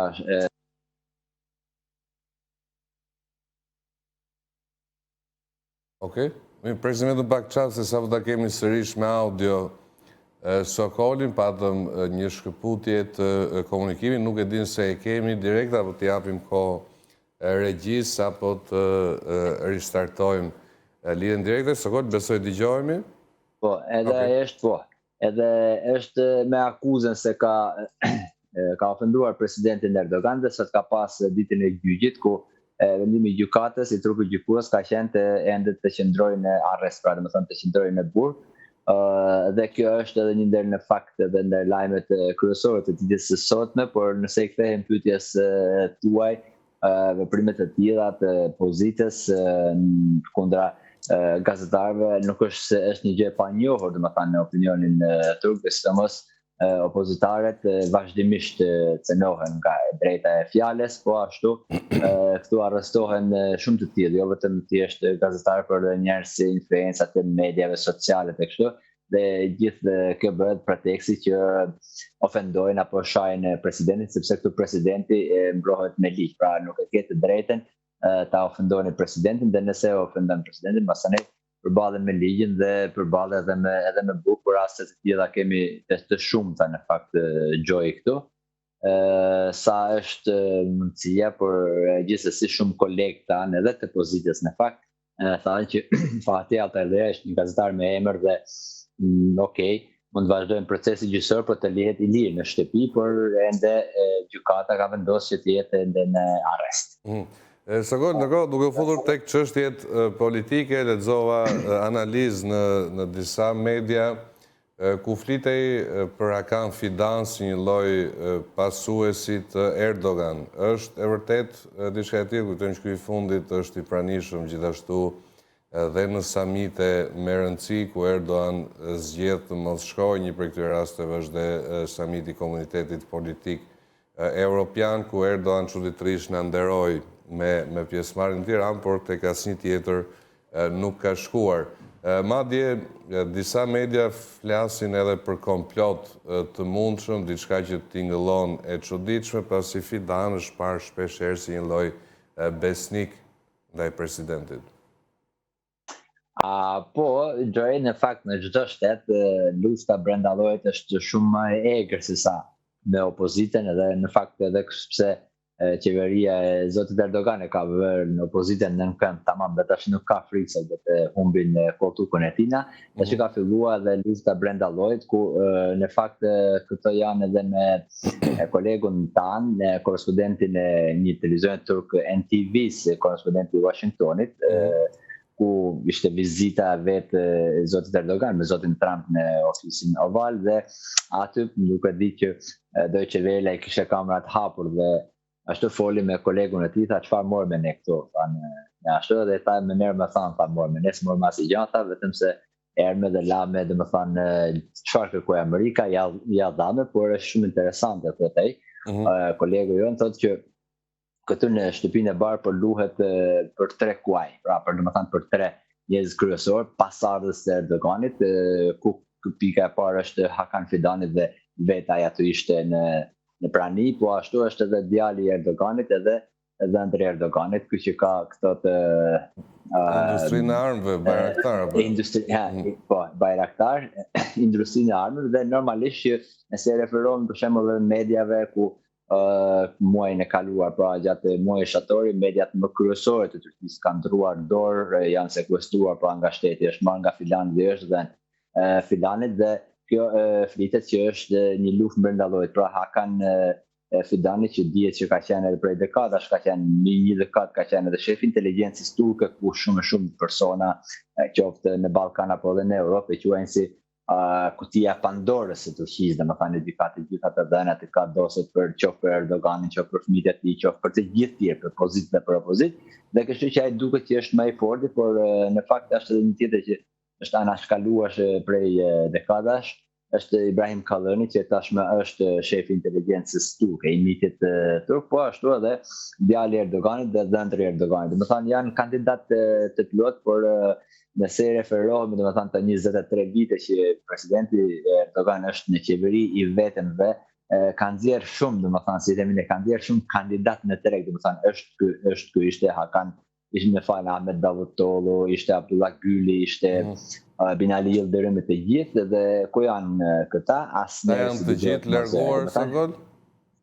Po, janë të gjithë të larguar dhe atë që e nxjerr Erdogani, domethënë që e nxjerr në podium Erdogani, ai është për të djegur, domethënë është ai kadiri i djegur, domethënë deri tani të paktën 20 salet, por do të kuptuar edhe kjo që me të vërtetë Erdogani është plakur dhe sidomos atë njerëzit në mediat më të besueshme të Erdoganit, pra kolegët tanë që janë të Erdoganit dhe flasin krejt haptas, ata thonë që stafi i Erdoganit, pra Hakan Fidani, Ibrahim Kalani dhe tjera, japin shumë pak informacione Erdoganit se çfarë ndodh, çfarë bëhet në Turqi, pra dhe kjo tregon që është një luftë e llojit të mrenshëm, por Erdogani të paktën tani duket se është i fortë, është i fortë qoftë fizikisht, por qoftë edhe nga ana e mendjes dhe nga drejtimi i partisë, sepse këtu nuk bëhet fjalë që të dalë kush kundër atij në partinë e tij, por normalisht lufta brenda llojit fillon dhe me sa duket, duke parë sidomos këtë muaj në fund se ku po shpërndahet tash në media dhe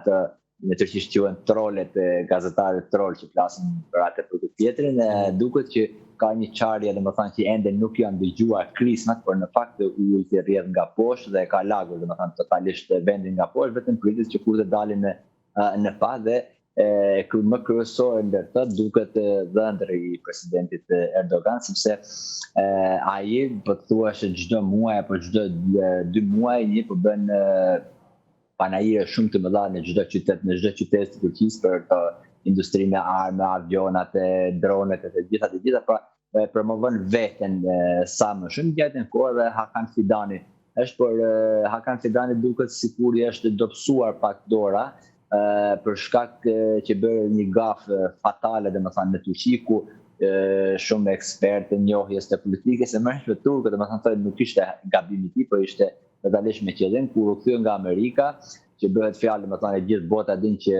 avionet luftarake që po prodhon Turqia kanë është 100% made in Turkey, pra është produkt turk. Hakan Fidani pas kthimit nga Washingtoni tha që jo, tha dhe avionin kanë nuk e bëjmë dot sepse nuk na ka dhënë leje Amerika për të na, domethënë Kongresi Amerikan për të dhënë motorat e asaj, pra e gjithë ajo që është thënë pra prej 7-8 viteve që ne po bëjmë këtë 100% në turk, doli që është krejt out, pra janë totalisht leja e Amerikës dhe produktet e Amerikës, pra ato kanë bërë vetëm kabinën, domethënë Turqit të, dhe ndoshta me këtë duket që nëse ka thënë me vetdije, normalisht do ta kenë plus të madh Hakan Fidani, por nëse ka thënë pa vetdije, dihet mirë që në fund të vitit avash mund të kemi edhe ndrim të ministrit të punëve të jashtme. Sokol, por çfarë dihet për Hakan Fidan? Pra cili është profili i tij pak a shumë? Hakan Fidani është një person që opozita e akuzon se nuk ka asnjë diplomë shkollët, është marrë si themi, domethënë është marrë nga rrugë, si thotë Fatos Nane që e kam marrë atje në rrugët e Parisit, e kam sjellë këtu. E njëjta gjë thuhet edhe për Hakan Fidanin, domethënë nuk është një njeri i Zotit, është shumë interesant që gjëja e duket shumë serioze, por sa herë ka takime me amerikanët dhe me izraelitët, vetëm aty duket fytyra e tij që qesh, domethënë Hakan Fidani, por edhe forma e retorika e Hakan Fidani, nëse shohim në politikë bërësit turk, dhe shumë për të dëshiruar, ndoshta edhe pse prej shumë vitesh ka qenë shef inteligjencës, ata nuk janë të mësuar të dalin të flasin, ndoshta në publik, por edhe pse tashmë kaluan 2 vite, ende duket ajo nuk është i zoti i punës, si thonë, me qenë ministri i punëve të jashtme, me qenë shumë i zoti, lexon, nuk qesh vetëm kur takohet me izraelitët dhe me amerikanët, qesh është një person që deri diku duket që është pikpyetje në të gjithë kaluarën e tij, por opozita e akuzon që nuk është i suksesshëm dhe nëse referohemi domethënë të gjithë këtyre viteve kur ai ka qenë shefi i inteligjencës, domethënë pra shefi i mitit turk, të gjithë ata punët e hallet e më të mëdha, domethënë akte terrorizme, fuçi i 15 korrikut, po ashtu rrëzimi i avionit rus, e të tjerë, problemet me të gjithë komshin, domethënë kanë qenë në kohën e tij kur ka qenë shefi i inteligjencës, kështu që është një person, nëse varet nga shifret nga të dy anët, por nëse shohim nga ana opozitës, është personi më i duhur i Turqisë dhe ai është biles është edhe shumë e rëndësishëm se sa Erdogani thuhet, por me pa nga krahun tjetër është një që ka marrë rrogën atë si shef inteligjencë dhe kur doli në tregun, pra kur pa në pazar, ai nuk ishte ai që u priste domethënë Hakan Fidani, por gjithsesi është ministri i punëve të jashtme dhe automatikisht edhe pse këto ditët e fundit pas i gafës i bëri pas si e thash pak më parë, Gjoj që foli për avionet kanë që motorët nuk na i dha Amerika. Tashmë në median turke thotë që është një hajdut i madh, si në Shqipëri, domethënë ka djalin e vet, ka vilat multimiliardere, ka vje dhe ka bë, por normalisht që do të kuptohet edhe kjo nga ana politike që ajo pema që jep fruta gjuhet, por nëse i kthehemi domethënë edhe pyetjes tuaj të parë krejt, a do të jetë ai personi që do të jetë në vend të Erdoganit, kjo le për të dëshiruar, paktën me sa e kam kuptuar unë politikën turke ose vetë presidentin Erdogan. Po djali ose dhëndri kanë shfaqur, po themi interes mbi politikën, kanë qenë të përfshirë në biznes me aq sa flasin mediat ndërkombëtare dhe disi larg politikës, por a ka ndonjë prej tyre instiktin politik të babait ose vjerrit nga ana tjetër? Po, nëse shohim vetë brenda llojit, domethënë të tyre, qoftë goca e presidentit Erdogan, qoftë djali, por edhe qoftë dhëndri, me të vërtetë që nuk janë ata domethënë të duhur, nuk janë djegësit e babait të tij, se normalisht nuk është përvoja se pa u bën një herë president, nuk ka përvojë që të bësh president apo të bësh kryetar, bëhen një herë pastaj fillon përvojën, por nëse shohim nga vetë politika nga kultura politikës e Turqisë, asnjë fëmijë domethënë nuk ka arritur të jetë i zoti pas babait e tij. Për shembull kemi Turgut Özalin, ne kemi shumë të tjerë domethënë në politikën turke, sepse vetë opinioni turk nga që ta përshekuj domethënë janë munduar që të largojnë sultanin dhe të sjellin përsëri një sultan që do të vazhdojë sultan saltanati, domethënë babë birë. Kjo është pak e papranueshme këtu, por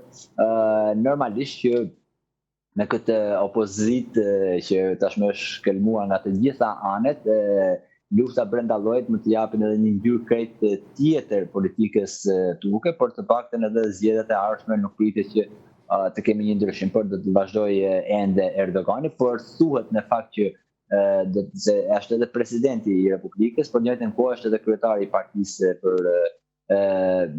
të AK-partisë, presidenti Erdogan, dhe thuhet, pra domethënë janë disa thashëtheme që vitin e ardhshëm, pra pas janarit ose më shkurt, presidenti Erdogan do ta lënë atë kryetarin e partisë, pra do të merret vetëm në politikë dhe jo me partinë, dhe kështu që me shumë mundësi pritet që të kemi një kryetar tjetër të partisë dhe brenda rrethit varet edhe se si, ashtu se është shumë herët, duhet të kuptuar edhe kjo gjë që Erdogani është një ujk shumë i vjetër i politikës, ku ditë të asgjësohet, po ku ditë të vë një tjetër në vend të tij, por me familjen e tij edhe të jetë ka shumë me opinione që po me patjetër Erdogani do të lënë një të familje, si tashmë është, a do të jetë djali apo dhëndri apo e bija, nuk dihet, por edhe mund të ndodhe që mos më tjetë. Pra është shumë herë, sepse vetë në këtë aspekt, dhe më thënë, politikat e Erdoganit, që 20 e sa vite, dhe më thënë, asnjëherë nuk kanë dalë në paramendime që kanë pasë, dhe më thënë, në media, për tjerë, që dhe bëjnë kështu, dhe sa herë kanë ndru ministra, sa herë kanë ndru kryetarët e bashkive të tjera, kur nuk është ditur, dhe më thënë, e saktë si çfarë do veproj Erdogani, po normalisht që ai e ka një strategji, besoj, për atë. Sokol, unë kam dhe një çështje që ka të bëj me tërmete dhe raportuar për një tjetër tërmet magnitud, po themi relativisht konsiderueshme 5 ballë në Stamboll, nuk e di pse vazhdimisht ka një ndjeshmëri shumë të madhe për atë se çfarë ndodh me tërmetet në Turqi, nuk e di, ka qenë i ndjeshëm, ka qenë në nivelet e panikut për qytetarët dhe çfarë kanë thënë mediat. Po, dori ka qenë panik se ka qenë në Stamboll, në detin Marmara dhe me të vërtet në atë zonë, sidomos të 20-25 vitet e fundit, ka pas tërmete të mëdha që kanë bërë dëme qoftë nga ana njerëzore, por edhe nga ana ekonomike dhe është ai paniku, ka qenë paniku. Sipas të dhënave zyrtare të Ministrisë së Shëndetësisë janë 28 të lënduar, domethënë që janë gjujt në fat i parë apo i dytë që më shpëtojnë, domethënë nga friga, një nga ato ka dalë nga spitali dhe pritet që edhe ditën e sotshme të dalin të gjithë tjerë nga spitali sepse nuk kanë lëndime të rënda. Paniku është në fakt në atë zonë, është dëgjuar, thonë që është dëgjuar edhe në deri në Izmir, po unë nuk e kam dëgjuar. Kurse në Stamboll dhe rrethinat për Stambollit, domethënë që është bursa deri në Tekirdağ, është dëgjuar lëkundjet e saj dhe në të vërtetë që është vend sismik Turqia, qoftë sidomos perëndimi, por edhe lindja është vend sismik, por të paktën sismologët gjatë ditës së djeshme dhe mbrëmë kanë thënë që nuk është domethënë një për të friksuar, sepse sipas atyre pritet një tërmet shumë i madh në Stamboll, por nuk është ky dhe nuk është në pllakat tektonike të atij që pritet, domethënë se ky do pritet atë tjetër gjë pastaj ajo, por nuk ka të paktën vdekje dhe rrëzime dame ekonomike të mëdha nuk ka nga ky tërmet. E qartë, Sokol, të falenderoj shumë që ishe me ne, shumë kënaqësi të bisedonim. Mirë, ishim me Sokol Braj në një diskutim se i takon zhvillimeve në Turqi, ne do të shkojmë në një hapësirë publicitare, kthehemi vetëm pas pak.